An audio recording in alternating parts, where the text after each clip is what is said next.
Welcome to episode 112 of the QuickTime Event Podcast. I am one of your hosts, Josh, and as always, I am joined by my partner in crime, John. Me.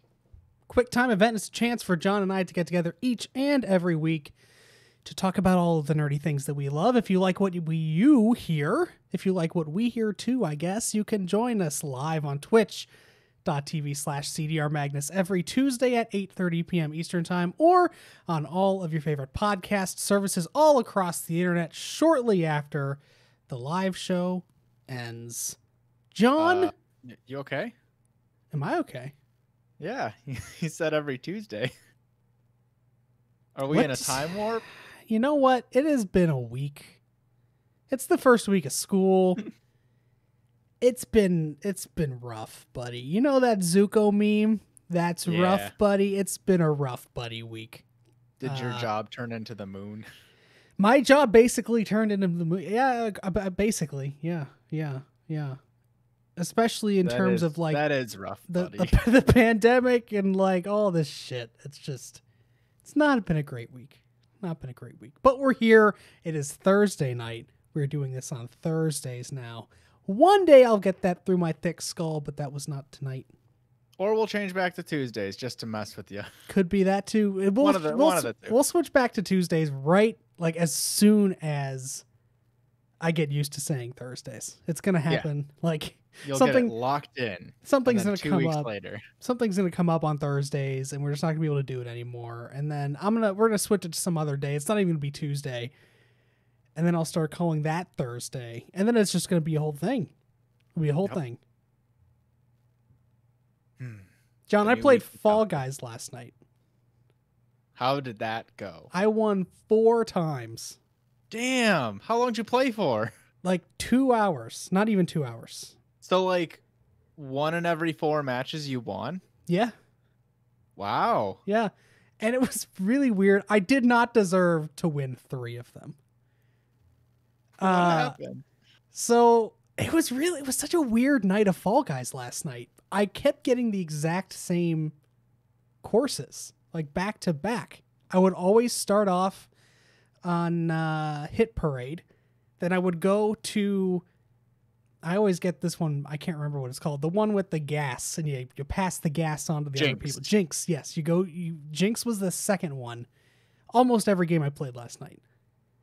Weird. And then it was a lot of tiptoe, and then it was always the spinny one to finish it off.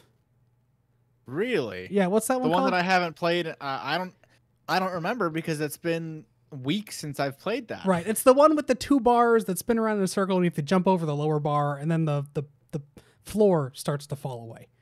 Yes. Whatever that one's called. I played that one. I think I made it to the final round, let's say like 7 or 8 times last night, and 6 of them were that. I got 1 Fall Mountain and 1 Hexagon. All of them were the spinny one, which is weird. That's very weird. Yeah, you saw whenever we played on Saturday, and then we streamed it on Sunday. And I don't think either day we had a single spin to win final game. I don't think so. I don't even know if we had any. We might have had it once or twice, like the regular version. Yeah, it was such a weird. I don't know that I've ever prior to last night, I played the final one that's the spinny one maybe like 3 times ever. Yeah, and that sounds about right. I get it 6 times in one night. I don't know if it was just like that was the cue, like if they weighted certain game types certain nights, or if it was truly just random luck. But it was very, very, it was a weird night. I'd like to know what their like formulas are for picking games. And then with 3 of my wins, it was on the spinny one, and it was because me and the other person fell off at the exact same time. And it was just a toss-up as to who hit the goo first. On my screen, it honestly looked like I hit the goo first, but it gave me the win, so I'm going to go with it, I guess. Yeah. But I got 4 crowns last night. It felt real good.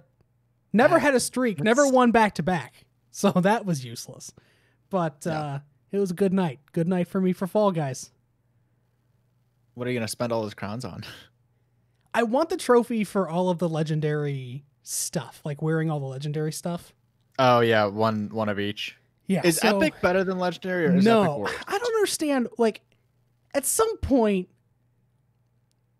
Epic and Legendary got switched. Did World of Warcraft establish the loot hierarchy?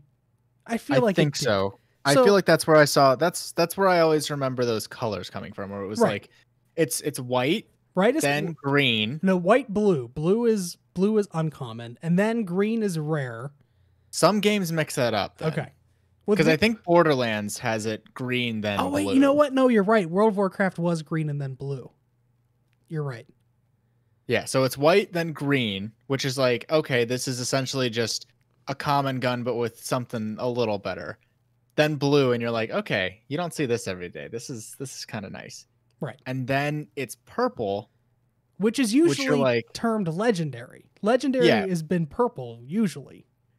And then there's orange, which I don't know what it used to be called. I think it's Epic. I think it's Epic Gear. Is right? It? Okay. Maybe. Wow, there's Epic Gear? I think it depends on the game. Because that's how it's labeled in. Actually, now that that makes sense, it lines up with Blizzard because they use the same structure for the Overwatch loot. Yeah. Except they skipped the green. There's no green. So it's white, blue, purple, orange. Except that in Overwatch, the legendary gear is orange and the epic gear is purple. But there was a switch. At one point, I know for a fact that the legendary gear was purple and the epic gear was orange. I don't know when that's flipped. There was a flip. Yeah. There was just apparently, I just looked it up real quick. Apparently, Apex has a similar system where it's white common, blue rare, so they just cut out green. Purple is epic and gold is legendary, which is what we're calling orange. Right. I don't know. Because it's orange. It's not gold. It's right. It's orange. Anyway, I want that trophy. There's a trophy for wearing a legendary color scheme, pattern, and then top and bottom of a costume. I have the top and bottom legendary costume already from the cactus. The cactus is legendary. So I just need the color scheme and the pattern. So I guess going back to the original point, is legendary the highest, or is epic the highest? Legendary is the highest. Epic is below legendary. Because there's not a trophy for epic, I don't think, right? No, one of them says either legendary or epic gear. Okay. I think that might be the second one. Because there's like 3 trophies that are tiered. It's like have all rare gear, have all epic or legendary gear, and then have all legendary gear. Yeah. So, yeah, I don't know. I need the color scheme and I need the pattern to finish that off. I don't know that I've ever seen one though. But that's the thing. Like I don't. You see legendary. I'll usually buy something if it's super rare and like I've only seen it once, but. I see legendary costumes pretty frequently, like the ninja one, I think the superhero one, the portal one that they did a couple weeks ago, or last week or whatever. So there are a lot of legendary costumes, but I don't know that I've seen any skins or color schemes that are labeled as legendary. I don't think I have either. I think everything I've seen is considered epic. So I have to be on which is why I thought maybe epic was higher. Right. Nope. Because I tried. All right. I tried. I wore the cactus top and bottom, and I do have legendary. I think the volcano color scheme is epic. And then it's epic or it's legendary? It's epic. It's purple. Okay. And then I can't remember what pattern I used, but I have an epic pattern. Epic pattern. So I tried epic, legendary, and it didn't give me the trophy, which leads me to believe that epic is lower than legendary. All right. So it would make sense based on how rare it is to find the legendary stuff. Right. If you already own the epic stuff but no legendary, then Yeah, that makes sense. All that to say, that's what I want to spend crowns on, is the epic color scheme and pattern whenever So I you're see gonna it. spend crowns on trophies. Yeah. What else are you going to spend it on? Like, Nothing. yeah. It's a fake currency. Just hoard let 'em. me exchange my fake currency for fake participation trophies, please. Hoard them until the day when they become the real currency. One day we will all be the Fall Guys, and whoever was the best at the Fall Guys game will be the best at real life Fall Guys. Yes. Did you see there was a somebody, I think the Fall Guys account like retweeted it or something, but they did another thing where they were like, this is canon now, and it was somebody drew the Fall Guy, now that we know the size, which is enormous. Right. And the Fall Guy is actually this, like, it's like a mech. And there was a person inside of it. It's not like huge, but like there was a person that fit comfortably inside at like a control rig. That would make sense for the way they move, you know? Yeah. Oh, for sure. Other than Fall Guys, my week has been relatively uneventful. I don't know what it is about August and September. Like early fall. There's just something that makes me restless. It's probably has to do with the stress cycle of my job. Yeah. Yeah. I can't commit to playing games. Like I start 5 or 6 games and I get into them and I'm not doing any of this. I can't right now. I don't have it in me to play this. That's probably leftover anxiety from especially the start of like college school years. Right. So I look back like last year. Last year I finished my Persona marathon of a summer and I platinumed Persona 5 in Japanese and Persona 4 Dancing All Night in late August. Then I started Borderlands 3, Monster Hunter World, Yakuza Kiwami. I went back to Destiny for some reason and something else. I don't know. No, I guess it was just Overcooked. But you stuck with 0 of those. None of I remember those. right. I played like the first 5 hours of Borderlands. I played the first 5 hours of Monster Hunter. Maybe the first 10 to 15 hours of Yakuza. Destiny 2 I had already played. I guess I went back and played some of the DLC or something. I don't remember doing that, but I did. That sounds familiar. I went through all these games and I didn't pick any of them up and finish them. And then finally Jedi Fallen Order seems to be the next thing that came out, which I didn't even get to. That was like November. What the fuck did I do between late August and November? Oh, you know what I it was? wish No, what? It was a good chunk of that was on the Switch. I forget that I have a Switch sometimes. Oh, okay. Yeah. It would have been Fire Emblem and Pokemon came out. Yeah. Then. Yeah, that all tracks. But regardless, I did start like 5 Still, games. Fire Emblem and Pokemon, I don't think would take from September to November. No, and I did start like 5 games and didn't get any further than like 5 to 10 hours into them. And you did start 5 games, and like a couple of them are giant games. Like you started Monster Hunter World and Borderlands 3 at the same time. And Yakuza Kiwami, which is like a 60-hour game or something. Like that was probably poor planning. Yeah. But anyway, I mentioned... But it was probably just you, like, one week you'd be like, all right, I'm going to start Borderlands 3, and then you just got bored of it. Like, it's not like you started all of them at the same time. Right, but I think the thing last year was I chalked it up to my post-Persona show hole thing, where it's I finished all the Persona stuff. It's like I'm lost. I have nothing to play. Nothing could fill the and new void. Nothing is speaking to none of it spoke to me. That's not my issue this year though. Like I really want to play Yakuza. I mentioned last week that I started Persona 4 Arena. I went back and I played one more character's side story. I played Yukiko's side story last week, and that was enough for me. I'm like, okay, you know what? I've played you and Yukiko's stories. I don't really care about the rest of this right now. I haven't played any more Persona 4 Arena. I started Yakuza 0 because I was like, you know what? I want to go back and play Kiwami, but I think I messed this up. I think I should play Yakuza 0 first because it's the prequel. It's a more highly regarded game. It's newer. It'll feel fresher. And it's great. I love it. I like playing it. It's just I've heard really good things about the Yakuza games. It's great. The main character, Kiryu, is a great fucking main character. He's awesome. And in Yakuza 0, you actually play as another main character, Majima. Like you play two characters. And it's really like the story is great. The story is great. The gameplay is good too. I'm not really that big of I don't really like brawlers all that much, but the gameplay is like fun when you're playing it.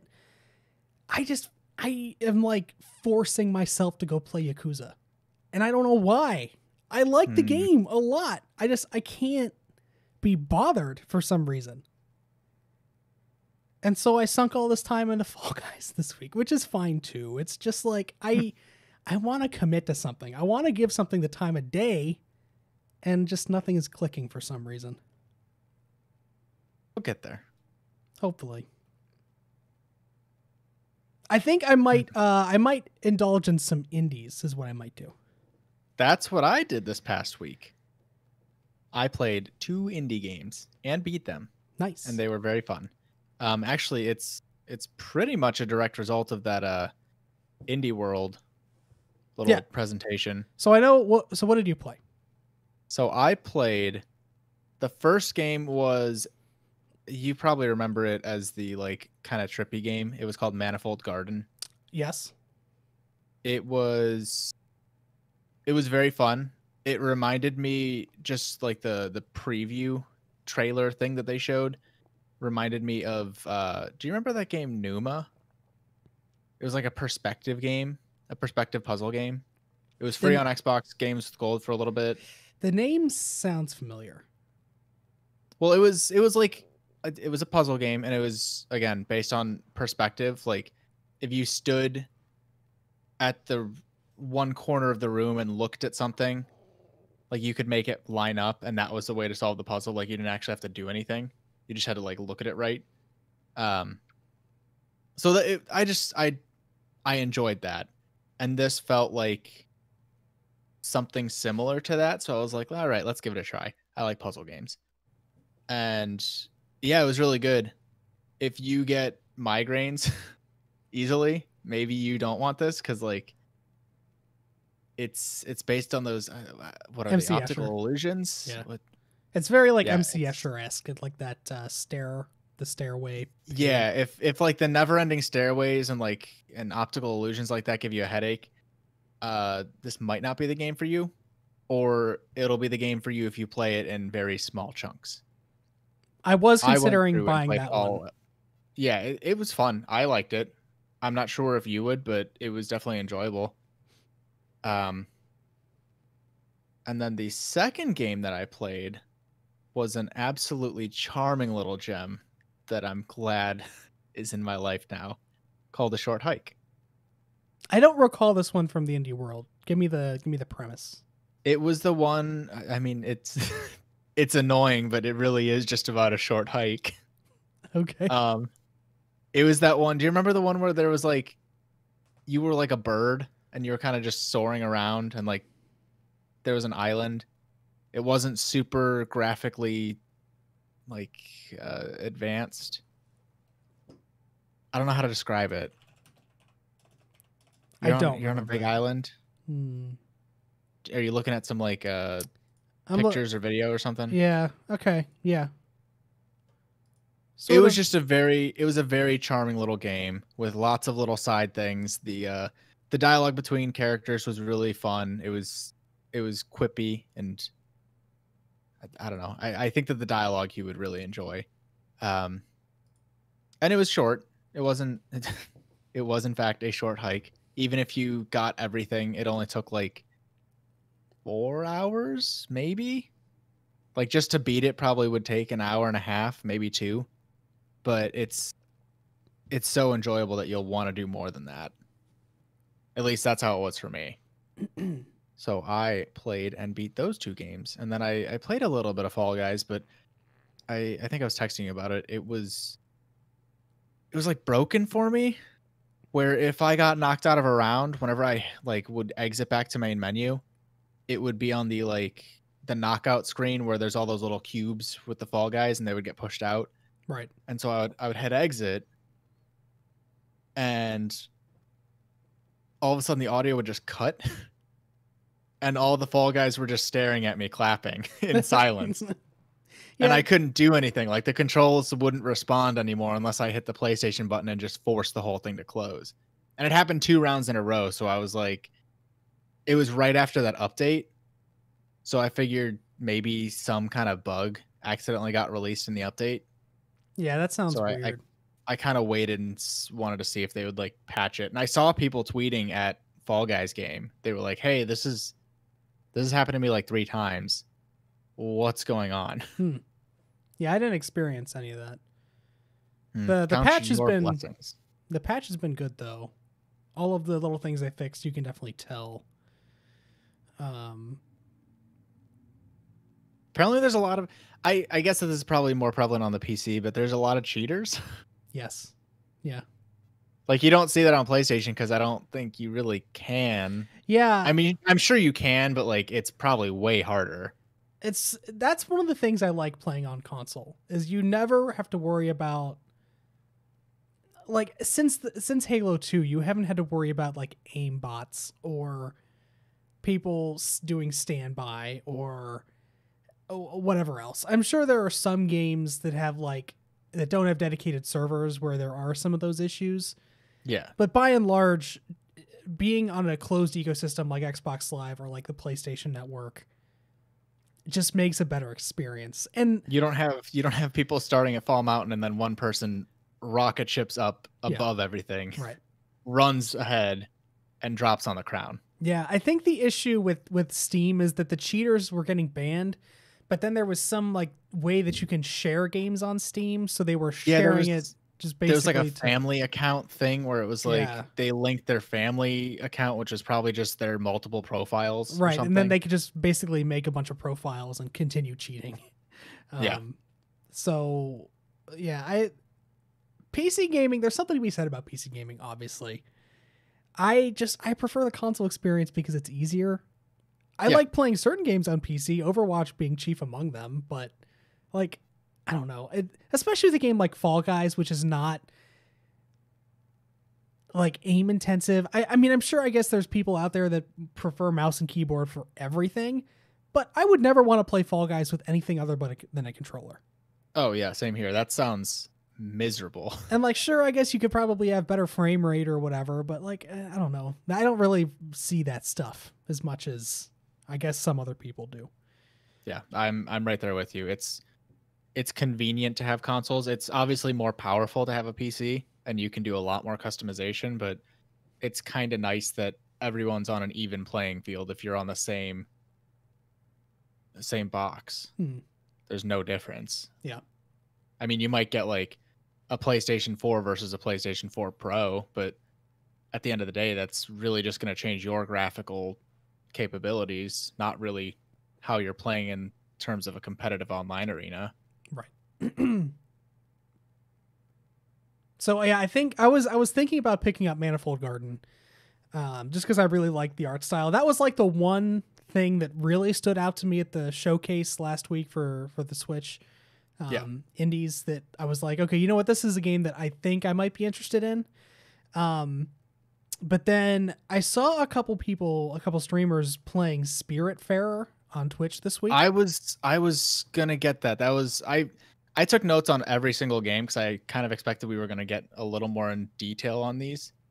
But yeah, Spiritfarer was one of the ones that I was considering getting, but I figured that looked a bit longer, so I was gonna wait. Yeah, that it didn't speak to me at the time, but after seeing people play it and some of the reviews that it's gotten, I'm now interested. So I think if I'm still struggling to play Yakuza 0 tomorrow, I might get into some of these indie games. Yeah. And I also saw today, and this was a game I was planning on picking up earlier in the summer on Steam, but there's a game out there called it's either or the, I can't remember the article, but it's the procession to it's Calgary or Cavalry? Calvary? What the fuck is it? Procession Calvary. to Calvary. Not cavalry, Calvary. Procession to Calvary. It is an indie game that 9 out of 10 on Steam. is basically like Monty Python animated stuff. It's like a Monty Python animation, the game. Like the way that Monty Python like does all those cutout like of like medieval art basically, but they animate it. Yeah. That's the game basically, and it's like it's Python. Yeah, whenever you see like the angels and God, right? So I saw it on Steam earlier in the summer, and I'm like, this is definitely my game. It's my sense of humor. Monty Python dry ass British humor is my sense of humor. So I think this is definitely going to speak to me. And for some reason, I just never got to it. But now it's coming out on PlayStation. It's sometime this fall. It sounds like sometime in the next couple of months. Sure. So I'm looking forward to that. But yeah, like right now, I'm most excited about the indie games. I'm excited about playing indie games right now. Indie games, it's weird. Like, I feel like, and I'm sure this doesn't happen for everybody, but I feel like from the ages of like, okay, let's make it real simple. From birth to like 10, you just like playing games. You didn't care. If it was fun, you just played it. From like 10 to, I don't know, maybe 20, you started to only want to play the big AAA games, probably because of like just social pressure. Especially the multiplayer games, like the shooters, because there was the social aspect. You want to play with your friends. If you want to break it down, it would be like from 10 to 13, you wanted to play the Super Marios and the Zeldas and the Sonics and like those kind of games. Then from like 13 to 18, maybe 20, I feel like people get really into shooters and like you said, things that are co-op and multiplayer. And that was definitely more of a social thing. And then after that, I feel like people just completely go off in their own direction. Cause like I used to be like, I'm not going to give an indie game the time of day. There's all these big games I want to play. And now I'm just like, oh, there's this cool little game where I'm flying around as a bird. All right, I'm down. Let's play. I'll spend the like $10 on this and play it for 4 hours rather than like get a AAA game and play it for, I don't know, 20. Mm-hmm. Yeah. I don't know Indie what it games are is. just so fun. They're so charming. And the best part is like, I think maybe this is why it's speaking to me right now is that they never overstay. It's very, very infrequent that they overstay their welcome. Like, yeah, you're talking about if it's like a full story, like maybe 10 hours max. I think like Spiritfarer might actually be a little bit longer because the gameplay loop, it's more like Stardew Valley where it's like resource management and that kind of thing. So it's not. Yeah. It looked like it kind of looked like Terraria. Yeah. Which I never played, but I'd seen countless times. Yeah, I think it's just that I'm in the mood for like short little bursts of things right now. I really wish that there was a way to let you essentially borrow the license for those two games. Because like I beat them. I'm not gonna go back and play them anytime soon. Like they were short and they were fun, but replayability is not like I want to play it again after a week. It's like, all right, I'll want to play this again in a year, maybe. But I don't think that you can do that. No, not on Switch. Can you do that on any system? Let somebody borrow a digital purchase? Yes.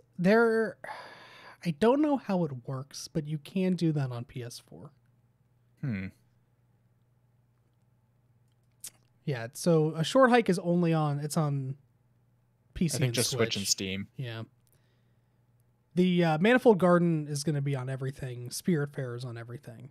So I'm probably going to play those on PS4 just for the trophies. But that's fair. I think I'm going to play next week. I'm going to come back and I'm going to have played like 4 or 5 indie games probably. I mean, there's really nothing wrong with that. No. Was there anything else from the indie world, since we didn't really touch on that? Was there anything else that kind of caught your attention besides Manifold Garden and the ending little montage? Yeah, there wasn't anything in the actual showcase. I can't remember now what was even in that ending montage, but there were a couple games in the ending montage that I thought looked pretty cool. but I'm now blanking on what those were. That's the issue with I hate it when they do these montages in these presentations. Like, Yeah. I wrote down all of them, so if you want me to read them off, maybe it'll jog your memory. I don't remember the titles really. It's like I remember the art style, and that's the worst part. Is because a lot of what indie games are, at least the good indie games, is it's about the art style of the game, the art direction of the game. Yeah. I mean, usually indie games don't have like these amazing mechanics or these like amazing gameplay loops. It's about like just the experience of the game, which a lot of that comes from the art direction or the writing or whatever it is. But like, especially with those montages, you're basically just seeing colors because they go so fast. It's like these color schemes come up and it's like, maybe you see some animation or whatever, but it's I feel like those do such a big disservice to the games that are in them. There were 3. Also, real quick, I made a note of this. For a short hike, at least from the Indie World presentation, they said it would be a timed exclusive. So it might come to PS4. Maybe. But does any of this sound familiar in terms of visuals? A dog sled and petting a dog. Yes, that one looked cool. That was I think it was called the Red Lantern. Right. It looked like you were doing the Iditarod or like dog sledding. Yeah, that one looked really cool. That one was called the Red Lantern. Okay. Was that the one that really caught you? Or that was one of them, yeah. There were a couple others. There was one that was just my only description for it was horrifying. Do you remember that like just horrible creature that like you were? Yeah, that was at the thing today. It was like it's like something I can't remember. It was called Struggling. That's it, yes. Which made me even more uncomfortable. They were like, "Hey, Struggling, look, you are this just monstrosity of a creature and you are struggling." Yeah, they showed that at the Gamescom thing this afternoon. The only other one that I really got any notes on was She Dreams Elsewhere, and it looked very Earthboundy. Like Earthbound, Undertale, that kind of. Mm-hmm. That one definitely wouldn't have spoken to me. I remember the Struggling game thinking this looks horrifying and disgusting, but it's leaving an impression. I was like, this is probably a good game for those who want to play it, but this is hosted by Nintendo. What are you doing here? Yeah. This is not family or kid friendly. Please leave. Yeah, but you nailed that the Red Lantern was the one that was the one that stood out.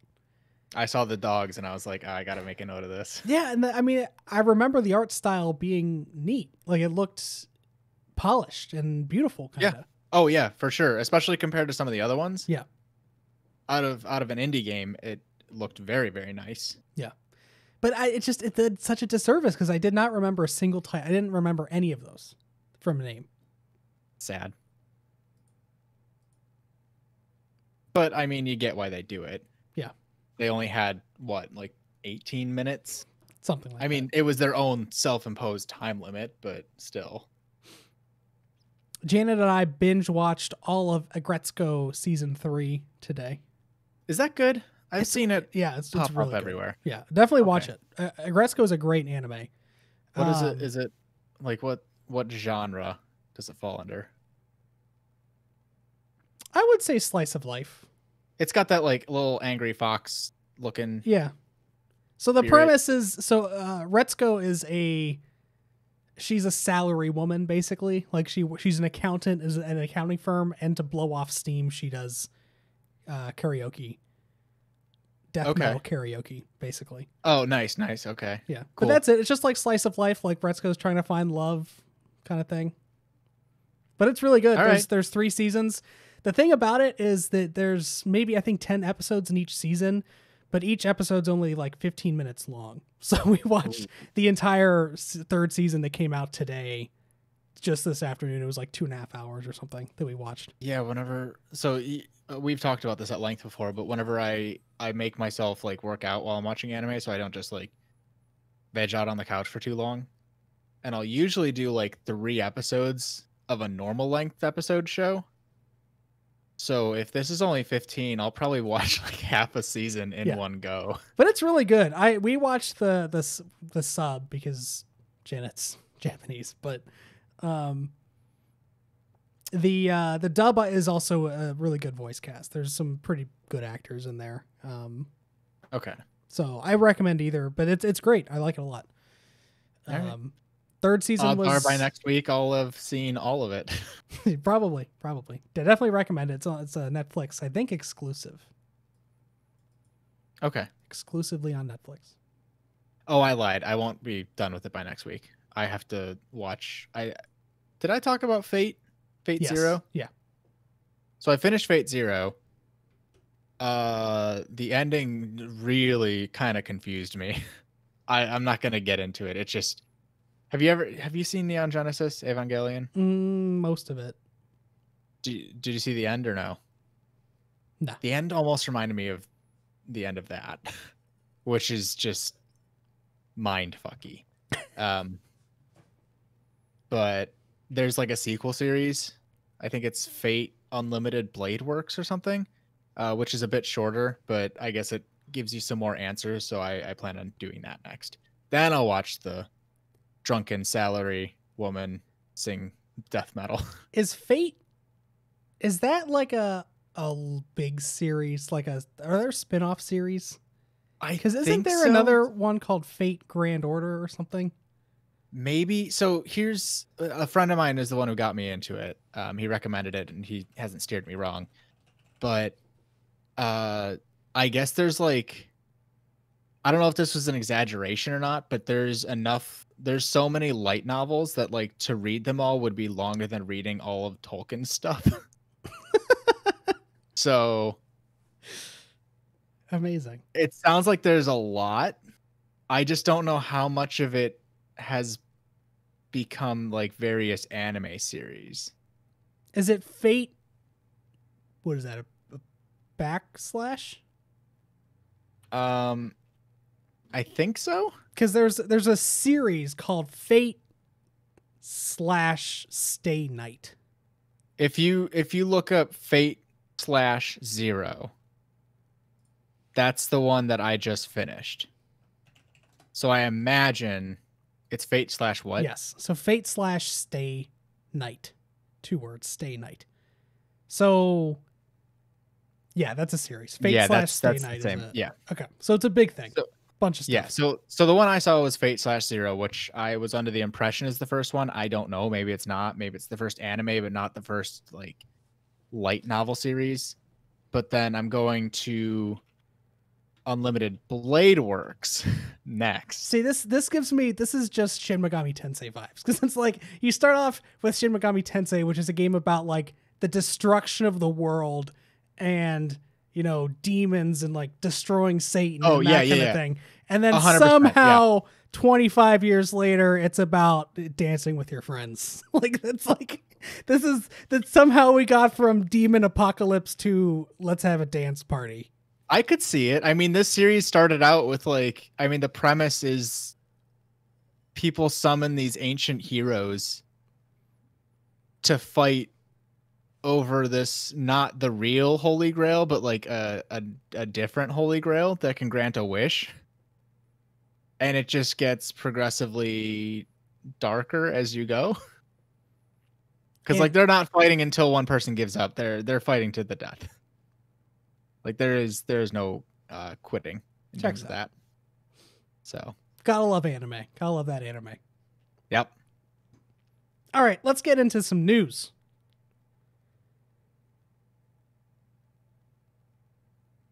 Nintendo. This first one makes me mad. I mean, it doesn't, but it kind of does. It feels too soon. It does. So Nintendo is rumored. So much Nintendo this week. At the beginning of the week, after months of silence, before this first story came out this week, there was a rumor. I want to say it was like Saturday night or Sunday night that there was going to be a direct this week. Yes, I think everybody was saying it would be tomorrow. Oh, I saw the 28th from a lot of people. Okay, so a lot of people were saying there was a direct. Yes. Then this next rumor comes out.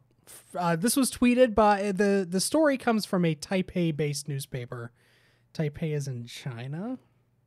I thought it was Korea. Korea? I don't know.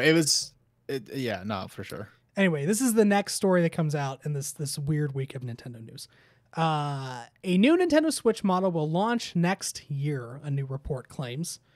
According to the publication, which is the Economic Daily News, the new Switch model will feature upgraded interactivity and an improved display quality. A second report has corroborated EDN's claims and claimed that it could support 4K graphics.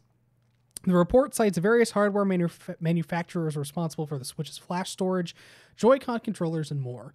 Over the past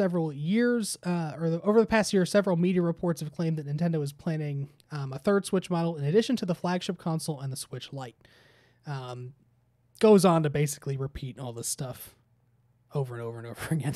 But we've been talking about this, I feel like, on this podcast for more than a year. I feel like ever since the Switch launched, there was rumors about different Switch models being put out. Yeah. And I mean, it makes sense because Nintendo has had a track record of doing this with their handheld systems for at least the last two generations. The DS, then the DSi, then the DS Lite. I think so. Then the 3DS, then the 3DSi, then the 3DS 3DS XL, then the new 2DS in there, right. The new 3DS, the new 3DS XL, then the new 2DS. There's so much iteration with Nintendo handheld machines. Two, maybe three base systems there, and like 12 different options. Yep. So, I mean, this all checked out. Like, as soon as the rumors started popping up, I feel like it was 2 or 3 years ago, honestly. Like, it totally makes sense. Like, to me, this was a for sure thing happening. Nintendo's going to iterate. They're going to want to reduce the price of their hardware. And when we talked last year with the announcement of the Switch Lite, they want Nintendo Switches in as many hands as they can put them in. They want... Yeah, not even just houses, hands. They want 2 to 3 Switches per household, one for each kid, not just one base system. Yeah. So, this makes sense. Especially, I know Nintendo continually says that they don't want to compete with PlayStation and Xbox, and I believe them when they say that. However, I think a big selling point for the Switch is a lot of these smaller indie games and smaller third-party games that come to Switch. Things like all of the indies that were announced last week. Things like... I mean, that's why we've had 2 indie directs and the indie world. Right, and the past, last... 3 months. Right, and the last 2 directs that we've had have been Nintendo Direct Mini : partner showcases, which are all third-party games. If they want to continue those relationships, and those developers are going on to create software for stronger consoles, they're going to need something to be able to play those games eventually. At some point, they're not going to be able to support the games with the hardware that they have. So this, I mean, totally checks out. It's all rumor and speculation. Obviously, Nintendo has not commented, but... they never will. Next year is what they're saying. So a new Nintendo Switch model launching next year. You gonna get it? I don't know. Like, it feels... What? It feels like I just bought my Switch. I know it's been a couple of years now, but it's still fresh in my memory. Yeah. I remember buying my Switch. I was in the second wave of people who bought a Switch. I did not get in when it launched in March or April or whenever it was. And then it was sold out until like June. And I was able to snag one in June. It's funny. Have I ever told this story on the podcast about how I got my Switch? I don't think so. I was accidentally in the first wave. So I was like, I had a Wii U and I was like, all right, I definitely want to get Breath of the Wild. This looks great. I want it. I think I'm going to go get it. So I went to Target and they only had, like, they had the base game for everything for the Switch and the Wii U, but they had the not like legendary collector's set, but the regular collector's set only for Switch. And I was like, it's really not that much more than just the game. It was like $100 instead of $60. and it came with like the soundtrack and a map and like all this other stuff that any other game series I would have been like, no, I don't need this. But for Zelda, I was like, I absolutely need this. Do I buy this or no? And I was just like, I'm gonna get a Switch eventually. I'll just buy this. It's fine. And then I think like on my way home, my brother-in-law and his friend were out at a different, I think Target actually. Okay. And they called me and they were like, "Hey, do you want a Switch?" And I was like, What? They're like, "Yeah, this guy just bought one. Walked out the store. We saw his wife yell at him." And like he had to take it back. Or maybe he got home. But like regardless, they overheard the guy being like, "Yeah, I bought this. I brought it home. We opened it. Didn't actually touch it. The wife saw it. Here I am returning it." So my brother-in-law and like his friend, they were like, "We don't really want it right now, but John might. So let's call him." So they called me and they're like, "Hey, yeah, this guy returned it. We overheard the whole thing. We have it in our hands right now. So we can buy it and you can just pay us for it." That's amazing. And I was like, I wasn't really planning to do this, but I guess like if you have it in your hands, like this seems kind of like fate at this point. So that's how I ended up buying a Switch, like basically day one. Okay. Good times. Yeah, that's R.I.P. to that guy who was forced to return it. Okay, so what would Nintendo have to put into a Switch XL that would get you to buy one?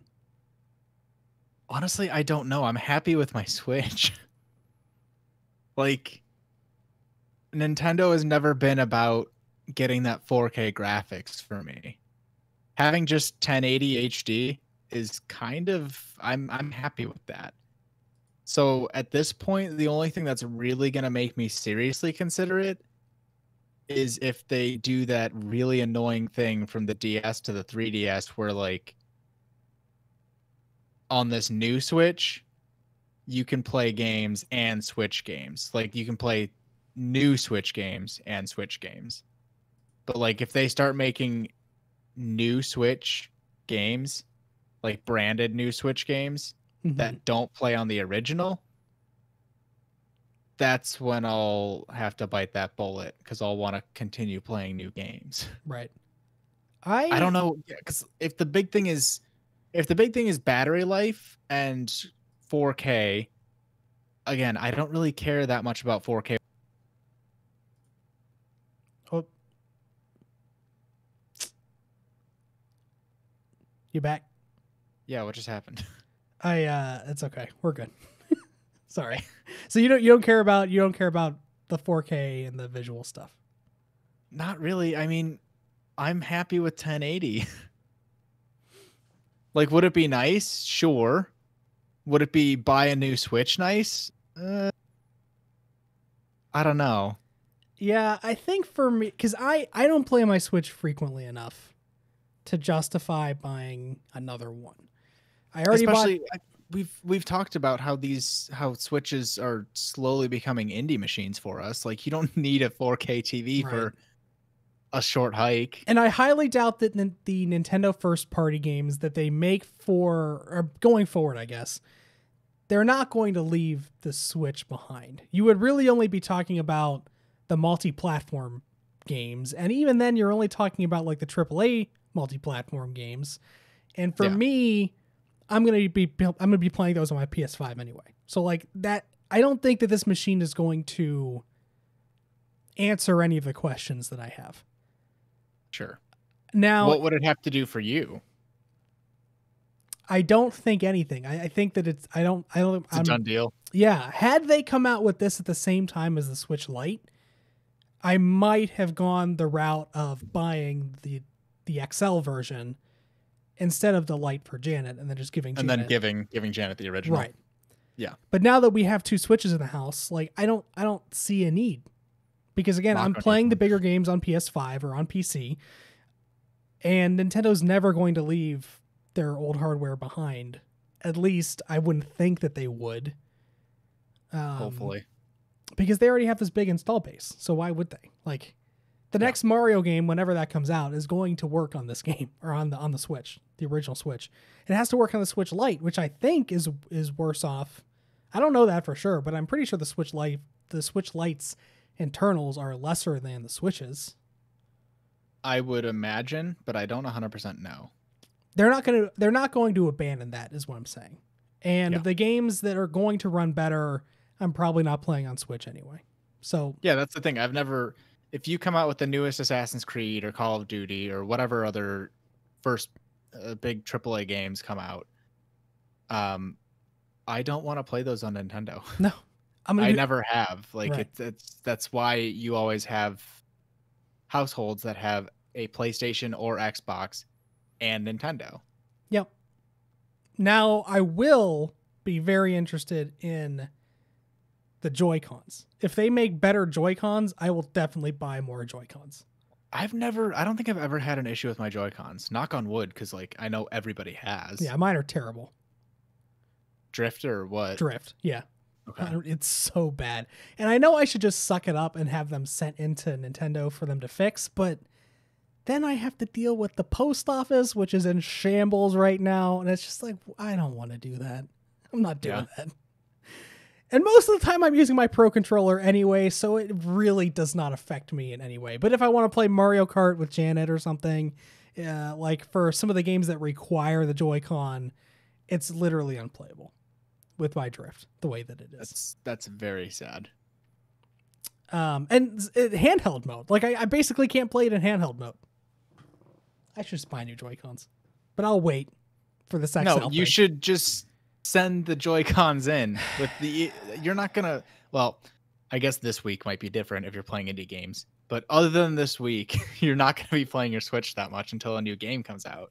Yeah, and I don't even know what that next game will be. I don't know what the next thing I'm playing on Switch is, because Nintendo hasn't told me what's coming out on the Switch. But we'll see in September. Yeah. Isn't the 35th anniversary of Mario actually in September? I think so. But we'll talk about that in a minute. All right. Okay, so let's wrap up that story. Then they had the rumor of the Direct that was going to happen this week that was bursting everywhere on Twitter. People were throwing out, ridiculous expectations of what that would mean. Then we get an appropriate response from Nintendo, which was silence. They didn't say anything until that's their MO. Was it Wednesday? It was Tuesday or Wednesday. I think they announced it like... They didn't announce it. They just dropped it. Yeah, they didn't. Yeah, I was going to say, because I remember going on Twitter and being like, wait, there's no date on this. When is this happening? No, it was just a random video that they uploaded. I think it was Tuesday morning. Correct me if I'm wrong. I think it was yesterday. I thought it was... Was it Wednesday? I think whatever so. It was. They uploaded another Nintendo Direct Mini : partner showcase to YouTube. No fanfare, no warning, no announcement. Here's the thing. This is what we get for everybody just going ballistic and harassing all the poor Nintendo employees who like work in their marketing and like their social media accounts. All the people who are tweeting just vile things at them because of the last partner direct. This is what happens. Yeah. I don't think there was a single thing in there that I was excited about. There was like a bunch of DLC. There was like Kingdom Hearts DLC. There was DLC for there was something else, but like nothing in there. There was a Cadence of Hyrule. That's the only thing that really was that in there again? Speaks to me. I think so. Because I think it came out day of. Like they had talked about it, but I thought it was supposed to come out like September 19th. And maybe there is more that's coming out, but maybe this is just bonus tracks that came out for now. Okay. Yeah, I don't know, but there was nothing in that, even less than the last one. And the last one, I guess, was pretty good for me because we got 2 big Shin Megami Tensei announcements out of it.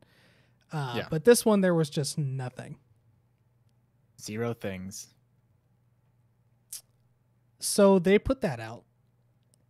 However, there's still rumors going on about tomorrow. There's still people out there that think we're getting a direct tomorrow. I can't find the tweet. I was trying to find it when you were talking about the Switch. But Jeff Grubb, who works for something in the games. I don't know what Jeff Grubb does. Jeff Grubb is like a Twitter personality. He has a real job, but he's also sort of like a second tier leaker. Like I put, like Wario64, Nibble, Shinobi, they are the top tier A-list leakers on Twitch. On Twitter. And then below that, you get like Jeff Grubb and some of these other guys. Jeff was one of the people that was saying there's definitely going to be a direct this week. We're getting Super Mario All-Star whatever. I think he said new All-Stars 2, Super Mario All-Stars 2 is what he said. Like that sounds like a pretty good name for a game. Was the tweet. It sounds like a Nintendo name. And then a director from Insomniac, I think it was Insomniac, it was one of the PlayStation first-party studios, responded to him and said, "Don't do this to me, Jeff. Don't get my hopes up." And Jeff responded, "What are you doing on Friday?" Oh my. This was like yesterday. So after the direct, after this Indie World, or not the Indie, was it Indie World this week or was it? No, it was the partner. Indie direct. World was last week. The partner direct was this week. Right. It was after that. Jeff Grubb still insisting we're getting something on Friday for the Mario, whatever it is, collection, the Super Mario 35 anniversary bonanza package that's supposedly coming out this year. I don't think we're getting it direct. There's no way. There's absolutely 0% chance Nintendo is putting out both a Nintendo Direct Mini : Partner Showcase and a full-length Nintendo Direct in the same week, especially when they're not just hot dropping a Direct. There's going to be press for that. There's going to be at least 24 hours notice. God, but what if they do? I never realized Super Mario Bros. Anniversary is September 13th. So that's like 2 weeks. That is almost literally 2 weeks from today. Wait. 2 weeks and 3 days. What I could see them doing is what they did for Mario, the Origami King, Paper Mario, is they dropped the trailer. Maybe it's an extended trailer that's like what I think, yeah. is sort of styled like a direct, like you got the announcer talking over the trailer. I don't think you're getting a direct though. You're not getting a real direct. No. I definitely agree. I think there is a chance that we get something tomorrow, but it would be, hey, guess what? In 2 weeks, the HD remaster collection pack of these games that you've loved are coming out for Mario's 35th anniversary. Get ready for September 13th. Yeah. Which would be kind of a garbage day to release because that's a Sunday. Yeah, it's not gonna. Yeah, no, it won't be on the day, but I don't think it'll be this early. I really think it'll be later in the fall, just because of all the COVID stuff. Sure. Clearly, it's had an impact on them. So I would not be surprised if it's not until like maybe even November when that comes out. But if we get anything at all tomorrow, it is 100% not going to be a direct. If there is a direct tomorrow, oh boy, what can I do? If there is a direct tomorrow, I will do I don't want to go overboard. I will do a 8-hour Fall Guys stream. Hell yeah. If there is a direct tomorrow, I will do an 8-hour Fall Guys stream this year before Extra Life. Ooh. Tack it on to Extra Life. You heard it here first. 32 hours. Nintendo, you won't do it. You won't do it. I said direct. If we get a trailer tomorrow, that's not the thing. We need if it's a full direct. If we get a Nintendo Direct tomorrow, I will do this. I will go out and play Fall Guys for 8 hours straight right here on twitch.tv. I'm just going to be constantly peering at Twitter tonight, waiting for them to be like, hey, everybody, get ready for 9 a.m. Eastern, 6 a.m. Pacific tomorrow. Yeah, they drop it at like 12:05 a.m. Eastern time. Hey, it's in 9 hours. That'd be dumb. Oh, well. It would be, yeah. Did we talk about? I think we talked about all those retailers listing Skyward Sword HD. We did briefly, yeah. And a couple of actually more have since posted listings for Breath of the Wild 2, which is just like, where are you? I hope you're right, but where are you getting this info from? I really think it's all just placeholder stuff from. You know what? I really wonder what this holiday season is going to look like. Yeah. We sort of have an idea of a lot of the major fall games from the major third-party publishers, but there's still a lot of stuff we don't know. We don't know when the fucking consoles are coming out. We don't know how much they're going to cost. We don't know when all of the new games that are coming out for those consoles are going to come out. We don't know about Spider-Man. We don't know about Ratchet and Clank was announced today at Gamescom. It's going to be a launch window game. That could mean February, but it could mean December. We don't know. There's like a lot of question marks coming up for the fall season. And I really wonder if a lot of these retailers are going off of like last year's E3 because there wasn't one this year. They're just like, oh, you know what? They talked about Breath of the Wild 2 last E3. Maybe that'll come out this year. Let's just create a placeholder title for it. I really think that's what this is just like retailers are taking shots in the dark because they have no idea what this holiday season is going to look like. We need what was it, Walmart of Canada? Yeah, is it was the one? Walmart the one of who Canada, leaked everything last year? Walmart of Canada, Amazon UK. They're just yeah, those two especially. Yeah, those are the true top tier. Those are the S rank leakers. You have the A rank of Wario 64. Yeah, but those two are the S rank. The cojones on those guys. They just drop every major announcement, like every major surprise announcement that was happening at E3 2019, like 3 days before the show. They just dropped all of them 3 days before the show happens. Sorry about your hype. Yeah. Sucked out. Gone. Speaking of hype and whether or not we have it, let's talk about DC Comics. All right. A rare nerd culture topic on this Gaming and Nerd Culture podcast. We're going to talk about comic book franchises. Because last weekend was DC FanDome. I hate that name. I hate the name too. But it's what they went with, I guess. Yeah, I know. I still hate it. So let's cover the games first. 2 major games that we once again knew about before we probably should have were Batman, or no, not Batman. It's just called Gotham Knights from WB Montreal. And we now have finally confirmed Rocksteady's Suicide Squad game. 2 DC games announced this week. Gotham Knights from WB Montreal is let's talk about that one first. So did you watch the trailer by any chance? I don't think I watched the full trailer. Did you play the Arkham games? Not all of them. I played the first 2. Okay. Arkham Asylum. I know I played Arkham Asylum. Which one was after? Was it City? Yeah, it was Arkham Asylum, then Arkham City, and then Arkham Knight was the third one. I think I might have either played or like watched somebody stream City. But then Arkham Knight, I think, is the one that I've got basically no experience with. I just figured it'd be another Arkham game. I'm the opposite. I played Arkham City, I think, for like 2 hours, basically. I think my stepbrother rented it once or something. Sure. But then I platinumed Arkham Knight, which is actually one of my more rare platinum trophies because there's a combat challenge in there that's really fucking hard. And I played it for like 5 hours until I finally took it down. But that's I platinumed Arkham Knight. Really like that game.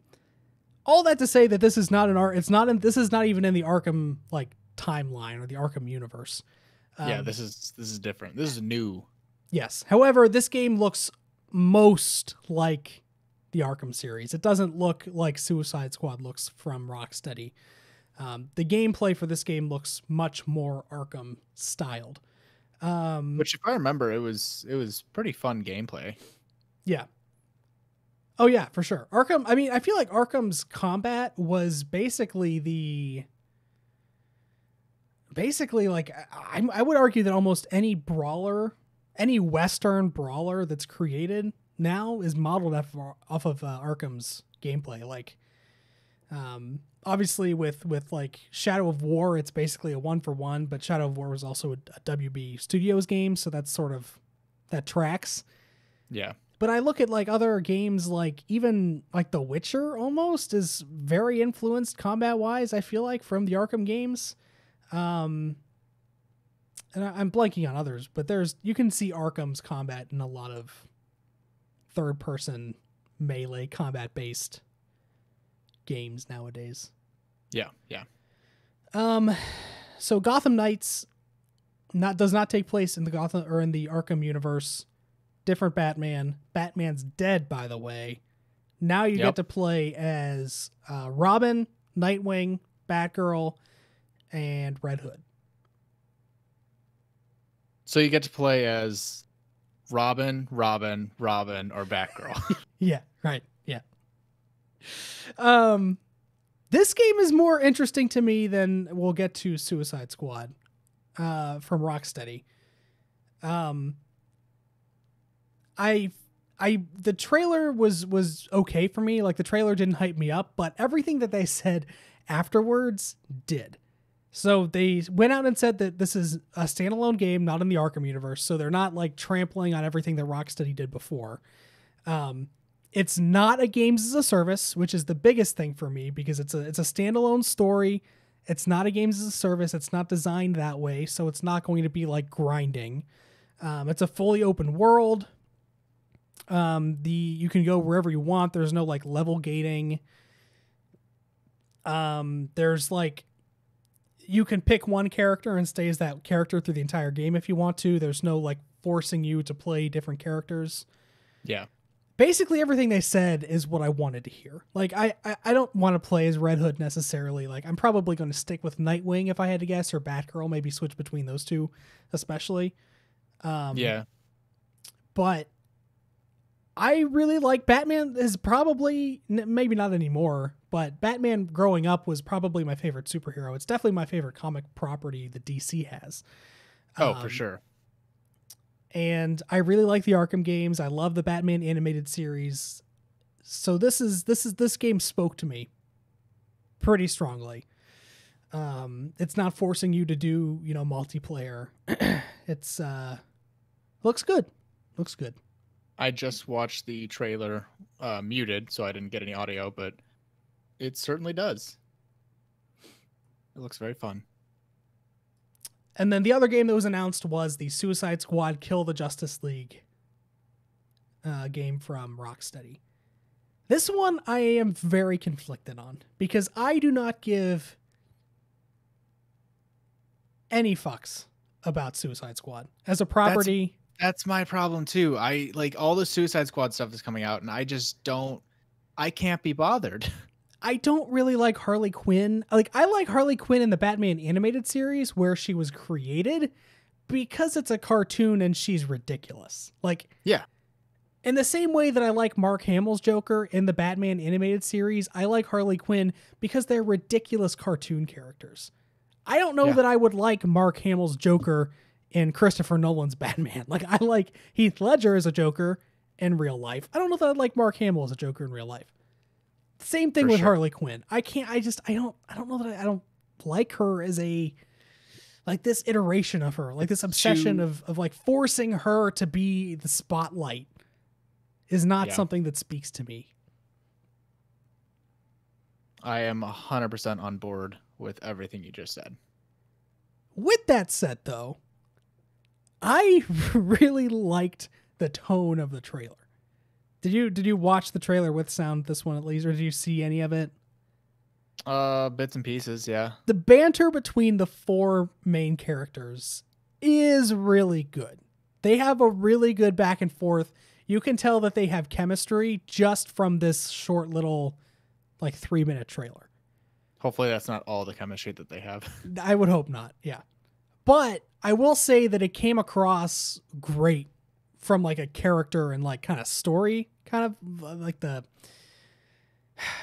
with a game like this, I would want the characters to draw me in. Like that's what's going to make me stick through a Suicide Squad game, is that they need to somehow take these 4 characters that I don't care about and make me care about them. And this trailer actually did a pretty good job of that. Still don't really like Harley Quinn all that much as a character, but I will say that the dynamic that they have was pretty charming and came off well in the trailer.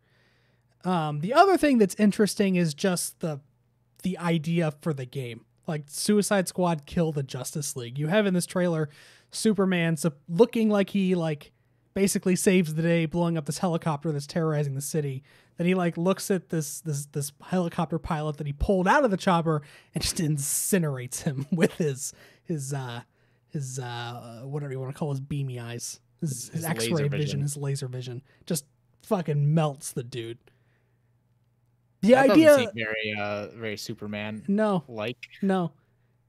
The idea of like going after and killing Superman, and it sounds like the rest of the Justice League too, sounds like a really cool idea for a game. Rocksteady's, has a good track record when it comes to gameplay.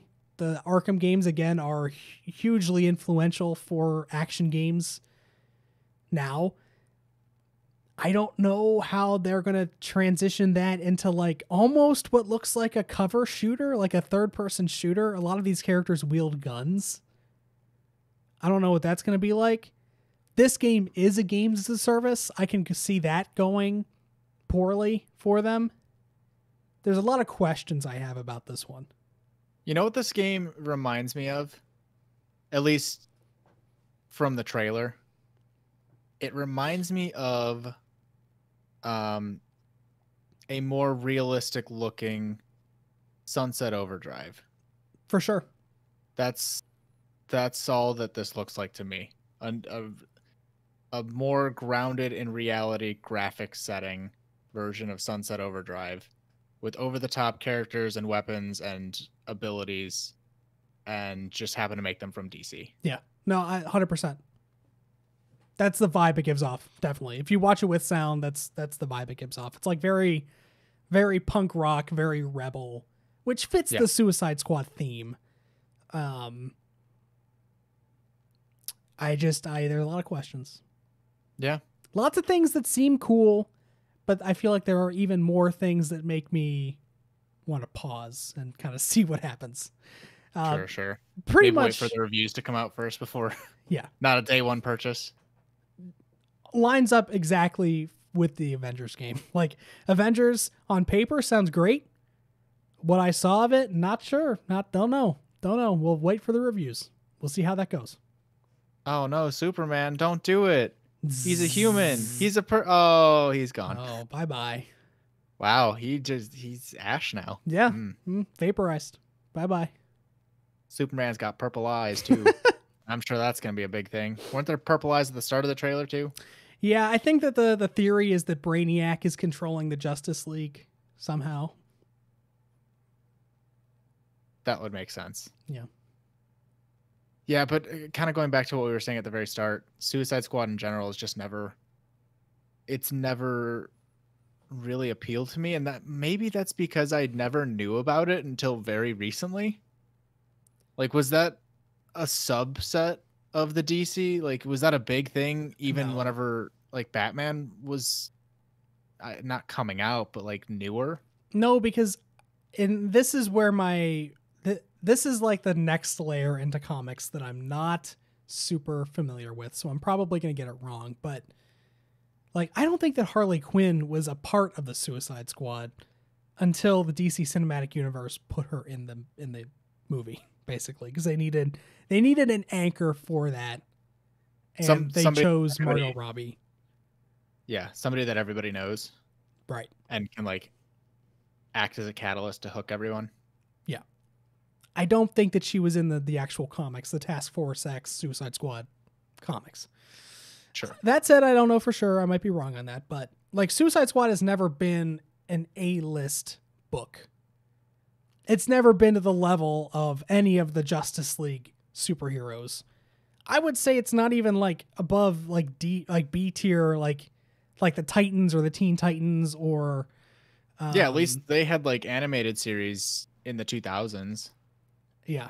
I would say that the like Suicide Squad is below a lot of that stuff.